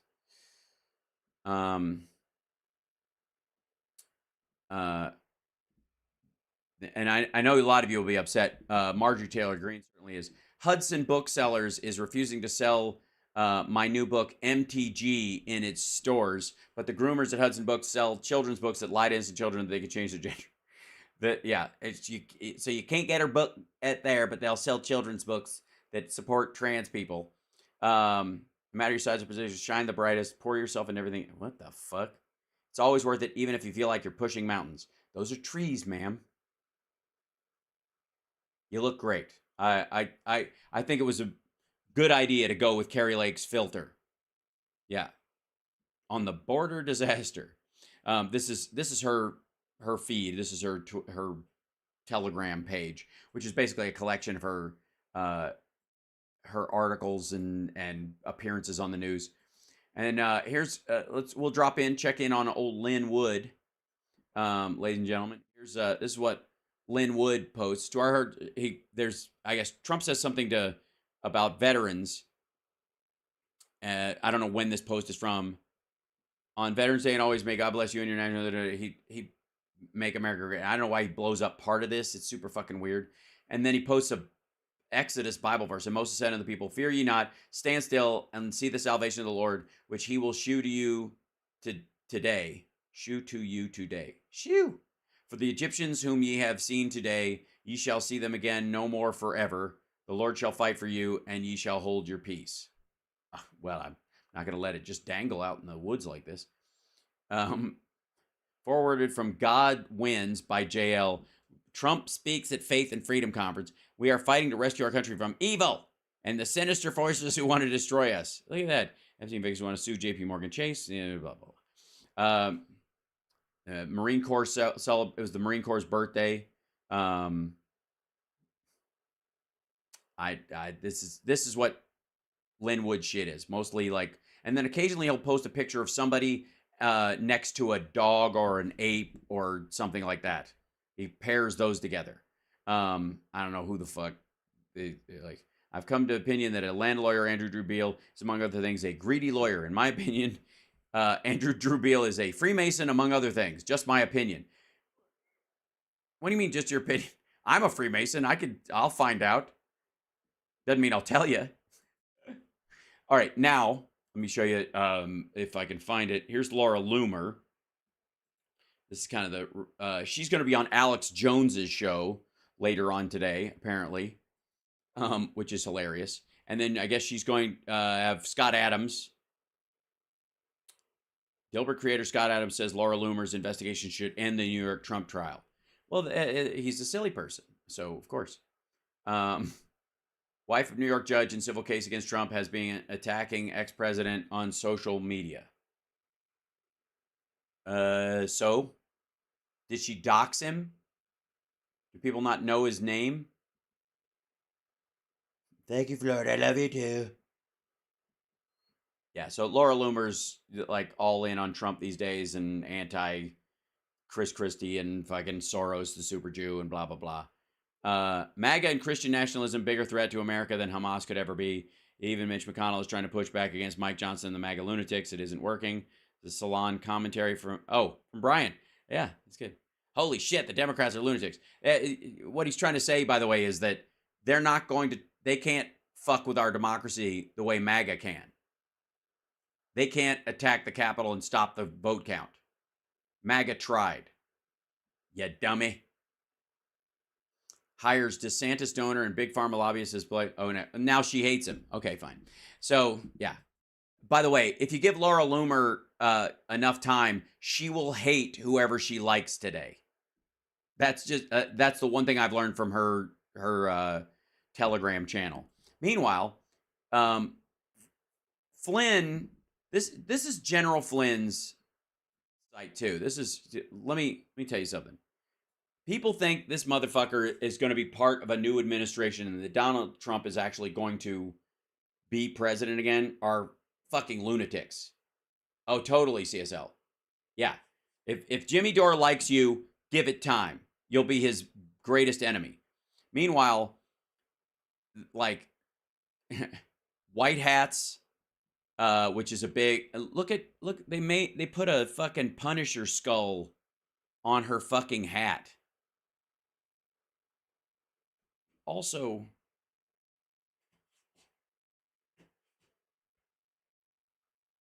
why'd they flip the image? And she looks like a ghost. What the fuck? God wins. Wiggy wigga. Wigga waggow. He's still pushing this fucking... This is Mike Flynn. This is General Flynn's actual Telegram account. Trust the plan. Q shit. Like nothing ever changed. What a shitty AI picture that is. Fuck is that? A cock ring attached to a mallet with no handle? I don't get it. COVID tests, whatever. Flu cases, COVID case. There weren't 0 cases of fucking flu, you dumb fuck. What are you talking about? The dawn of enlightenment. We are Q. This is you open your heart to page. Okay, blah, blah, blah. Yes. Apparently, Ted Nugent is a co-defendant in the Trump trial. Also, I got to say, Trump looks like he's waiting for Jesus to interject, and Jesus looks irritated to be there. Why am I even here? I'm not even Jesus Christ. I'm a bass player for Foghat. The most accurate court sketch of all time, because nobody could have made it this far alone. Alone? What are his fucking kids? Chop liver? Jesus Christ. Nope. Sorry, dude. I didn't mean. I'm kidding. Oh my God. I picked you for president. Good Lord. That Mike Flynn. This is a fucking Mike Flynn. Jesus Christ. How lost do you have to be? And can I just say, absolute shit at Photoshop work. These days, first of all, you're using the Fox News host or Fox News picture that they use all over, it's the constant running one. It's like the only one he's ever okayed. Secondly, it looks like he's trapped in a square version of the prison from Krypton. I'll get you, Jor-El! Jor-El! Jor-El! Jor-El! Right. Trust the plan. There is no plan, you dumb fuck. This is the most recent post. Nobody can stop what's coming. Share, share, share. Every Patriot Warrior, blah, blah. Q Confidential Red Pill reveals. Storm Warriors awake and aware. Truth Team exposing classified leaks. Warriors of the Storm trust the 47. Leader is inside Truth and Leaks. Connecting the Patriots on Telegram. This is what General Flynn does all the fucking time now. Yeah. Dude is a fucking lunatic. And also, let me see. Hold on. I'll switch back over. Sometimes I got to put this over here because if I switch channels on this, some of it is so gory, I'll get booted, which is aggravating. Hold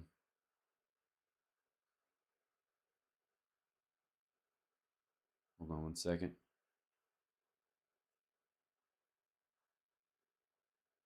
Oh, shit.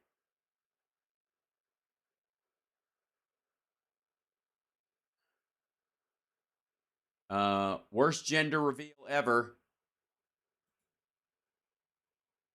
It's a gender reveal. Woo! Oops.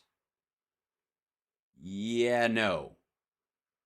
That is not, that's bad. That's, you can't, those kind of planes have they can't take those kind of G's. Let me see. Okay, here's Sidney Powell. Let's look at Sidney Powell. This is, first of all, this should come as no surprise, because who is keeping these fuckheads afloat? None other than Mike Pillow himself. Asshole. Exactly. And he and his fucking lumpy pillows. Lumpy pillows kiss my ass. Have her most recent post. This is Sidney Powell. Use promo code Sydney at mypillow.com. There it is. As low as $29.98, which is the exact same price you would pay. I would argue that's more expensive than Target or Walmart or fucking any place that sells those kind of towels. Hey. Anyways, she's got this Defending the Republic Substack. Buckle up. It's going to get bumpier. And then add. And then Google's 100% battery electric bus lost power on a hill in San Francisco, fell backward, crashed into a bunch of cars. Yeah, but that's because of the hills, not because of the batteries. Brandon Straka said, I don't know what the fuck. But she does a lot of this stuff. Mainly it's just this kind of ads, and then she reposts all this nonsense. Look, she's got the old one even. Chinese company. China money, China money, China money, China money. Yeah, this is the Kraken lady who has been found guilty and is now turning state's evidence. Most of her shit is dried up, by the way, I would like to say. She writes on this Substack. I'm not going to subscribe to it to read it, but a lot of it is just her, the same kind of fucking blather you've seen before. And then, finally, let's see if I can round this out. Yeah, here it is. So, this is... I don't even know what the fuck. All right. This is right after Donald Trump praises Kim Jong-un as being smart, that these fucking Q fuckers release. Listen to me, I sound like Norm Macdonald on a tear. Is fucking Q fuckers. North Korea released a picture of Adolf Hitler behind the North Korean leader. They released it? Did they release it? It's real. It's got to be real. This has all got to be real. Why would I have any reason? Oh, hey, Carrie Lake accidentally tells the truth. You could say Obama was behind the creation and actual elevating ISIS. Obama is responsible for terrorism around the globe with the funding of Israel. Oops. Sure. Hold on. No, don't translate it. Hold on. Israel equals ISIS. This is the new Q standard, by the way. Israel equals ISIS. She's on Eric Bolling, and she says, Obama, hold on. And weakened America. And he was behind ISIS. He didn't do a darn thing to wipe ISIS off the planet. He ignored the threat of ISIS, and you could... By the way, Obama eliminated like 70% of ISIS, and Trump was like, that's plenty. Can't we go home? This is just nonsense. Say he was behind the creation and the actually elevating ISIS. Thank God for President Trump to go in and wipe ISIS out and do so rather quickly. And Obama... It's almost like it was almost completely gone. Obama is responsible for terrorism around the globe with the funding of Israel, as you just mentioned, Eric. Oops. And so to watch him in such a weakened state, I look at this guy and I think, how on earth were so many people tricked by him? Well, I don't know. I mean, I just think a lot of them don't actually believe that the funding of Israel triggered terrorism around the world. You goofy fuck. Although these folks do. Benjamin Netanyahu, the architect of 9/11. I guess if you're just if you got the shovel, keep digging. Woof. Full HD short film. That looks great. CSL. People shouldn't be afraid of their government. Government should be afraid of their people. How about there shouldn't be fear involved? How about government should just be responsive to the people, and that's that? I'm sure they're concerned about being voted out. Get the fuck out of here. Oh, is it? Oh, Rothschild family paid the British regime to create Israel. Right, yeah. The root of QAnon is anti-Semitism. Let's just be honest. Like, it's all based on, like, Jewish hatred. Daniel Eloni and daughter Eleni Eloni are hostages, but the husband worked for Unit 8200 Israeli intelligence. How much of this narrative is fake and scripted? That's right. They couldn't possibly have taken somebody meaningful.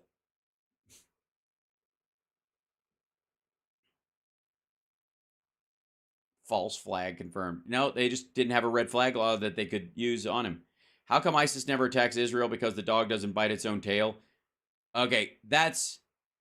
I gotta say, there's no fucking way that's real.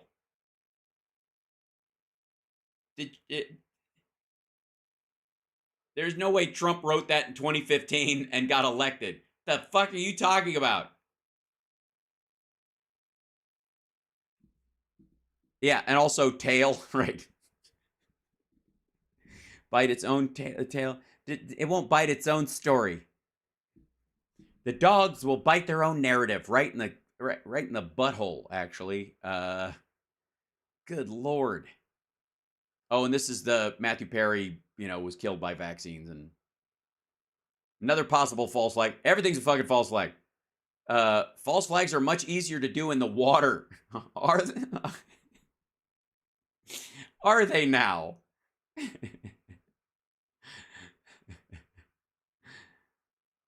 Yeah, that is a good point. Dogs do often bite their own tails in real life as well. Excellent point, chat room. Acapulco, Mexico was hit with a Category 5 hurricane Otis. Media's not talking about this. Storm came out of nowhere and turned into a Category 5 in a matter of hours. This situation looks very similar to Hawaii. No, it doesn't. Hawaii was a fucking fire. This was water. God damn, these people are stupid.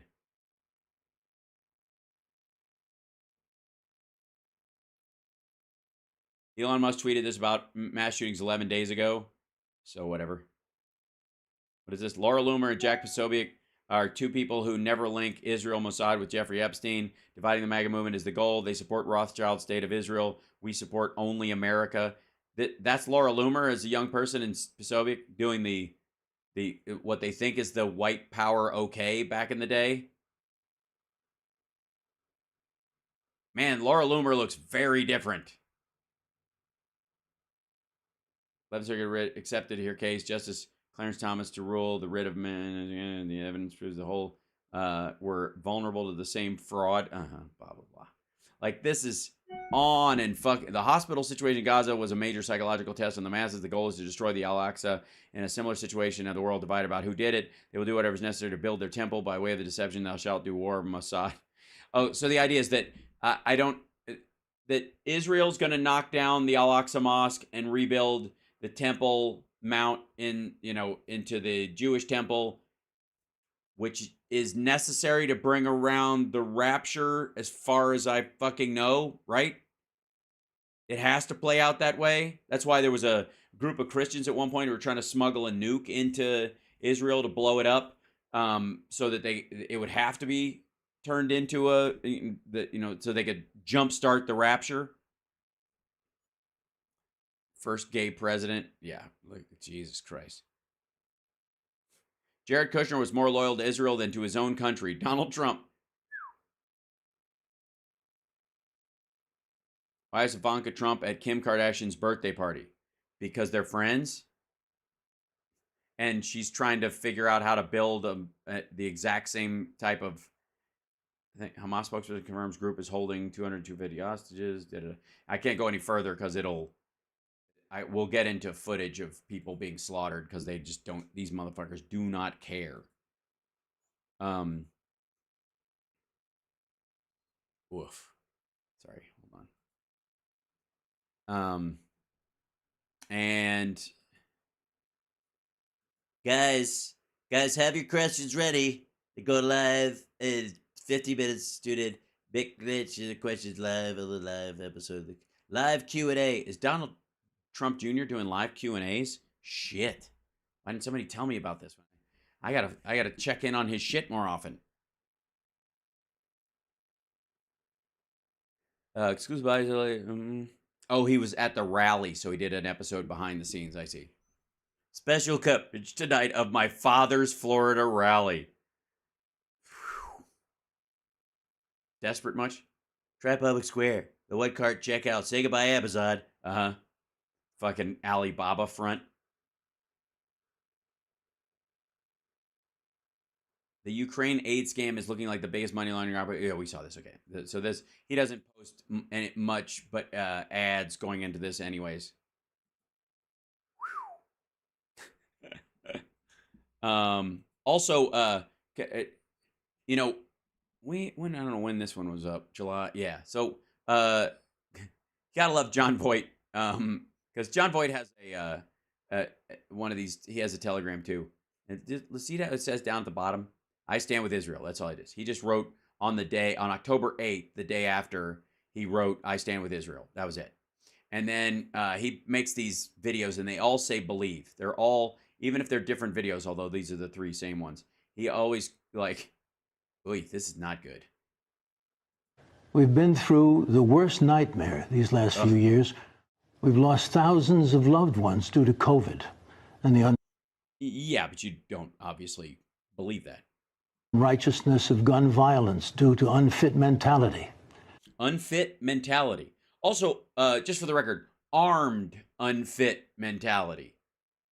Because, a crazy person without a gun, there's never been any collateral damage of, 50 yards away from a person just being crazy. Now we must make this war end. Yeah, which one? bring justice to all, for this is our country of liberty.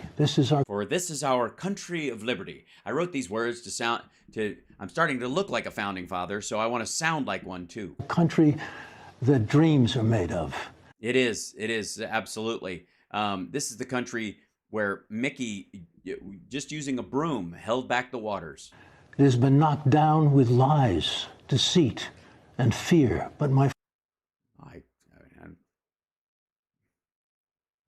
maybe they weren't knocked down. I don't know how you get knocked down by lies unless the person telling them has really bad breath. friends, now is our chance to change this, and we must. Like your diaper. Must for our children and our grandchildren. And our grandchildren's grandchildren. And our grandchildren's grandchildren's grandchildren. And our grandchildren. All right. Let us now take back our liberty, our justice, and our for all. dreams.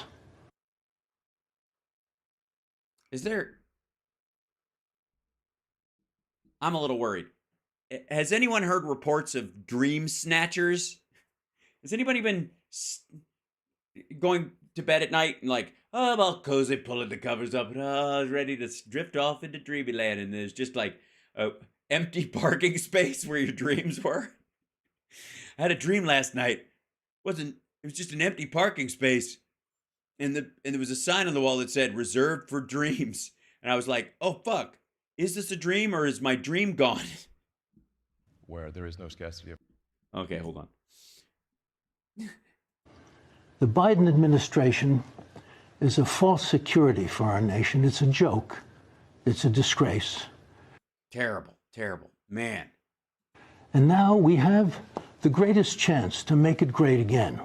The greatest chance to make it great again, which is great. Great. It's just great. It's great. We must all vote in 2024 for the. Yeah, no, and thanks for making this timely video a year beforehand. The only president who can take this country and strip away the dirt, the grime, the lies. Is a man who's used to working with his hands. A man who didn't spend his life in a life of luxury, playing golf and fucking supermodels he was introduced to by Jeffrey Epstein. No, a man who doesn't mind getting using a little elbow grease. That man is Dwight D. Eisenhower, but he's dead. So I guess Donald Trump will have to. And make this country what it was meant to be.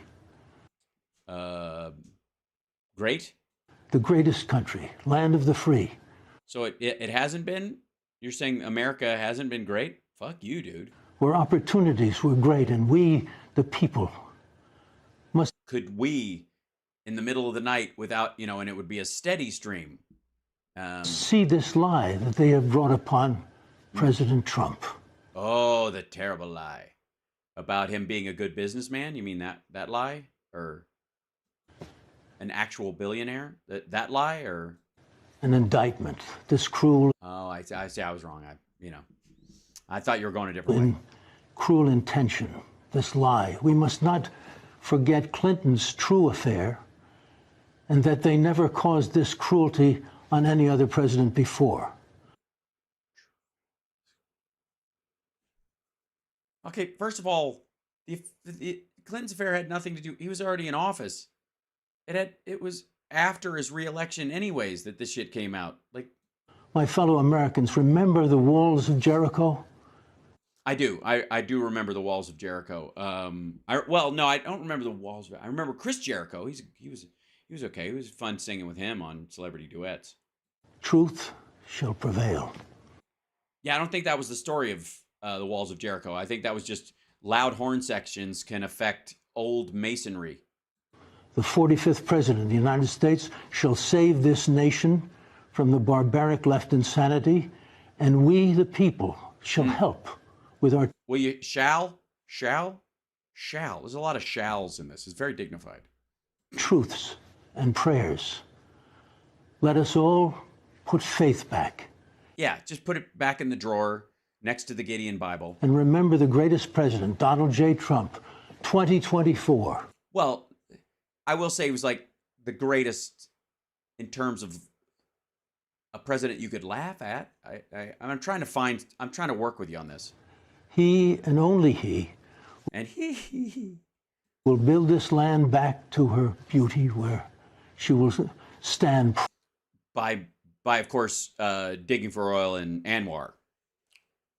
Sure. proud, and she will hold the torch up for freedom of the people. Yeah, but not as a torch for immigrants, obviously, which is what that torch really, if you read the inscription and the in Ellis Island and where people came, it's not what you're talking about, I don't think. Goods and services. Hold on, shut the fuck up, Elon. Freedom of our greatest achievement of red, white, and blue. The gift of what and who we are. That's right. The gift of what and who. The American dream. The American dream. You can't cut him off like that. I did not stop that. That's where the video ends. They just went, fuck it. Nobody's listening anyways. Screw it. It's glorious. It's that is the hell. That is the shithole that is Telegram, ladies and gentlemen, where most of the right-wing conversation is happening. Now, I also use it to, look at things in, that are going on in Ukraine, for example. But because there's, I can find a lot of these sites, but this, it's interesting to me that Telegram itself, the main servers are in Russia, which is why I don't use a real account. I use a dummy account and whatever. But I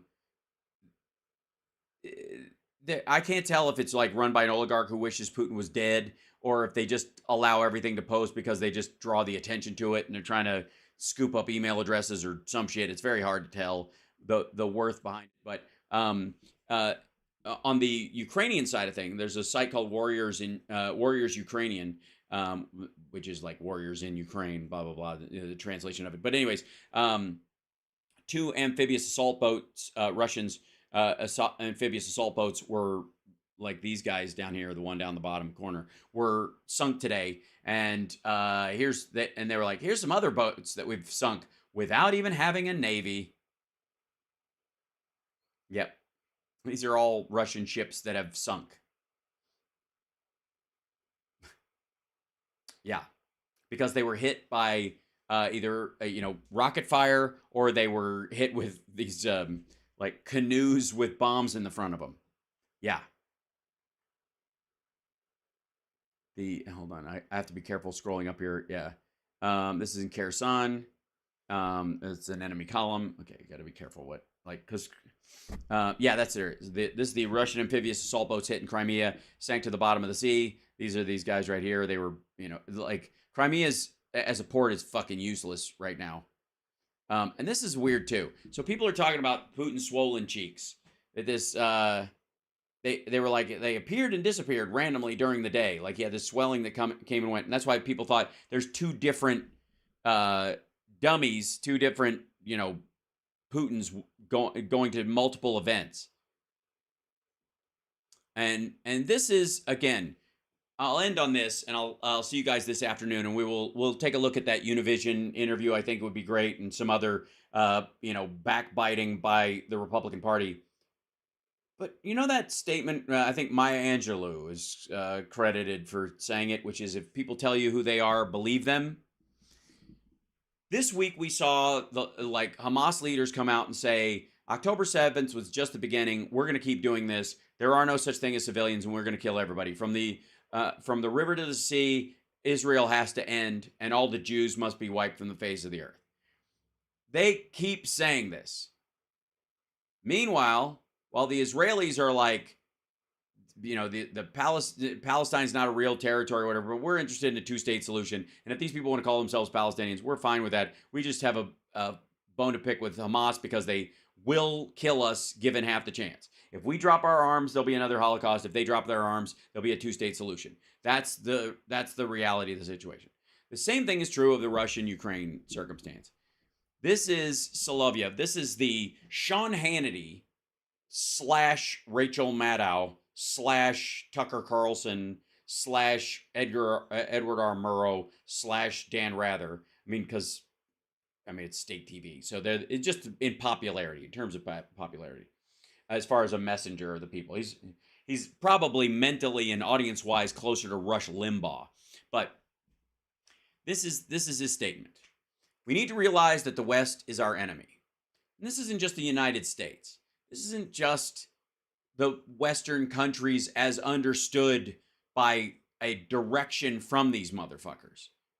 Because honestly, China is a bigger enemy to them in terms of their strategic issues than we are and we ever plan to be. That said, we need to realize the West is our enemy. Systemic, centuries-old, millennia-old, existential. There can be no mutual coexistence. That's pretty definitive. Have you, yeah.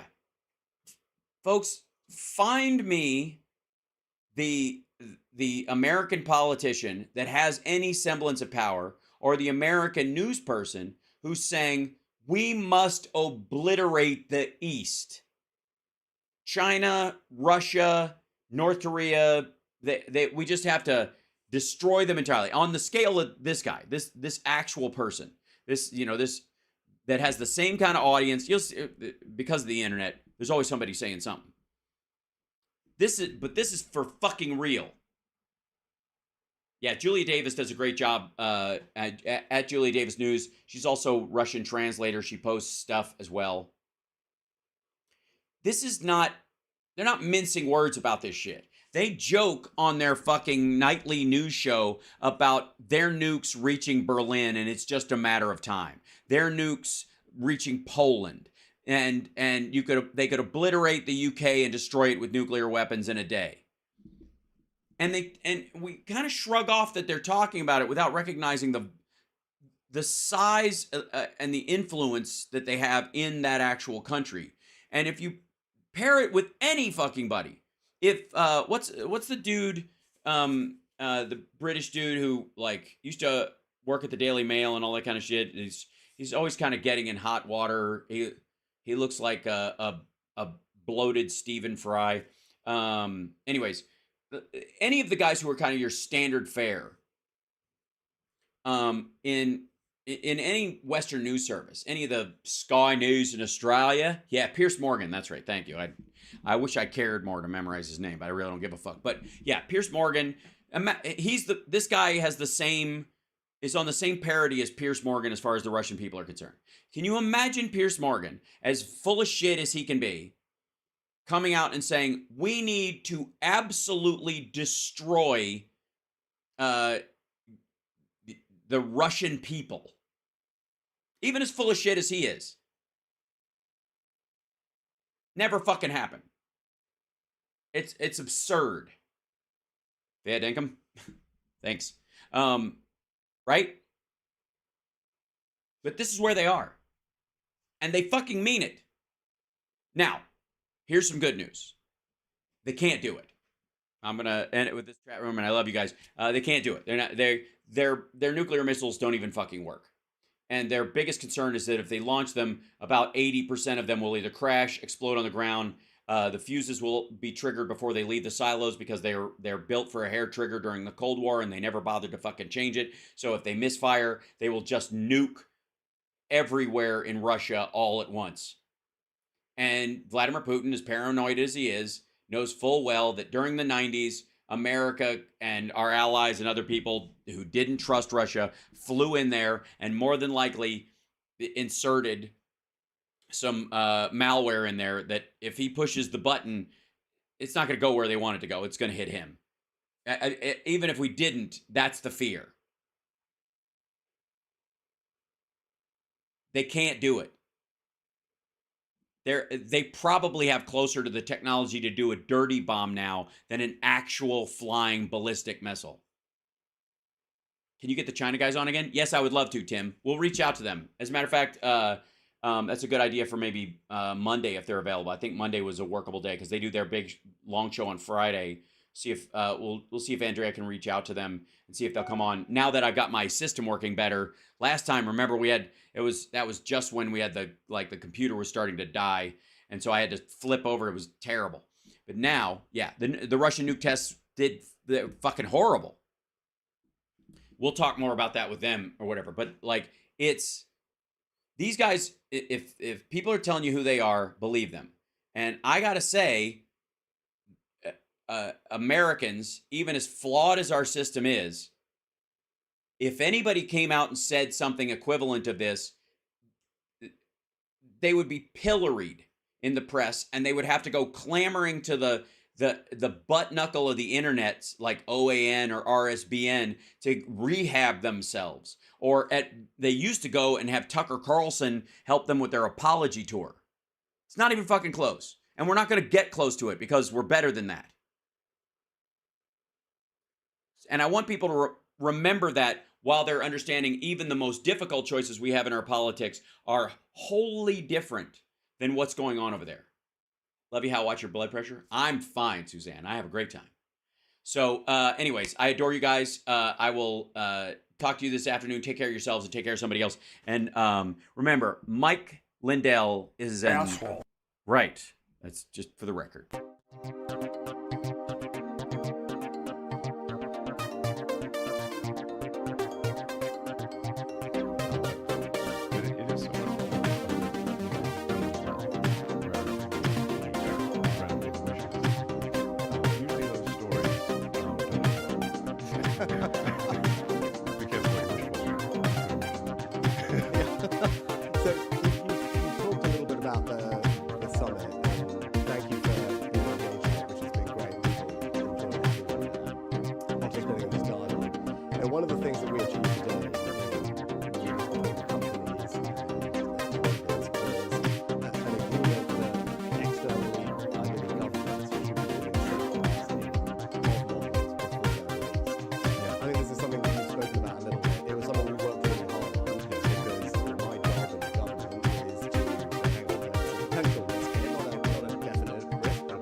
Yeah, well, there we go. I mean, and we talked about this, and Dennis and I discussed this a long time ago. like literally facing the mic.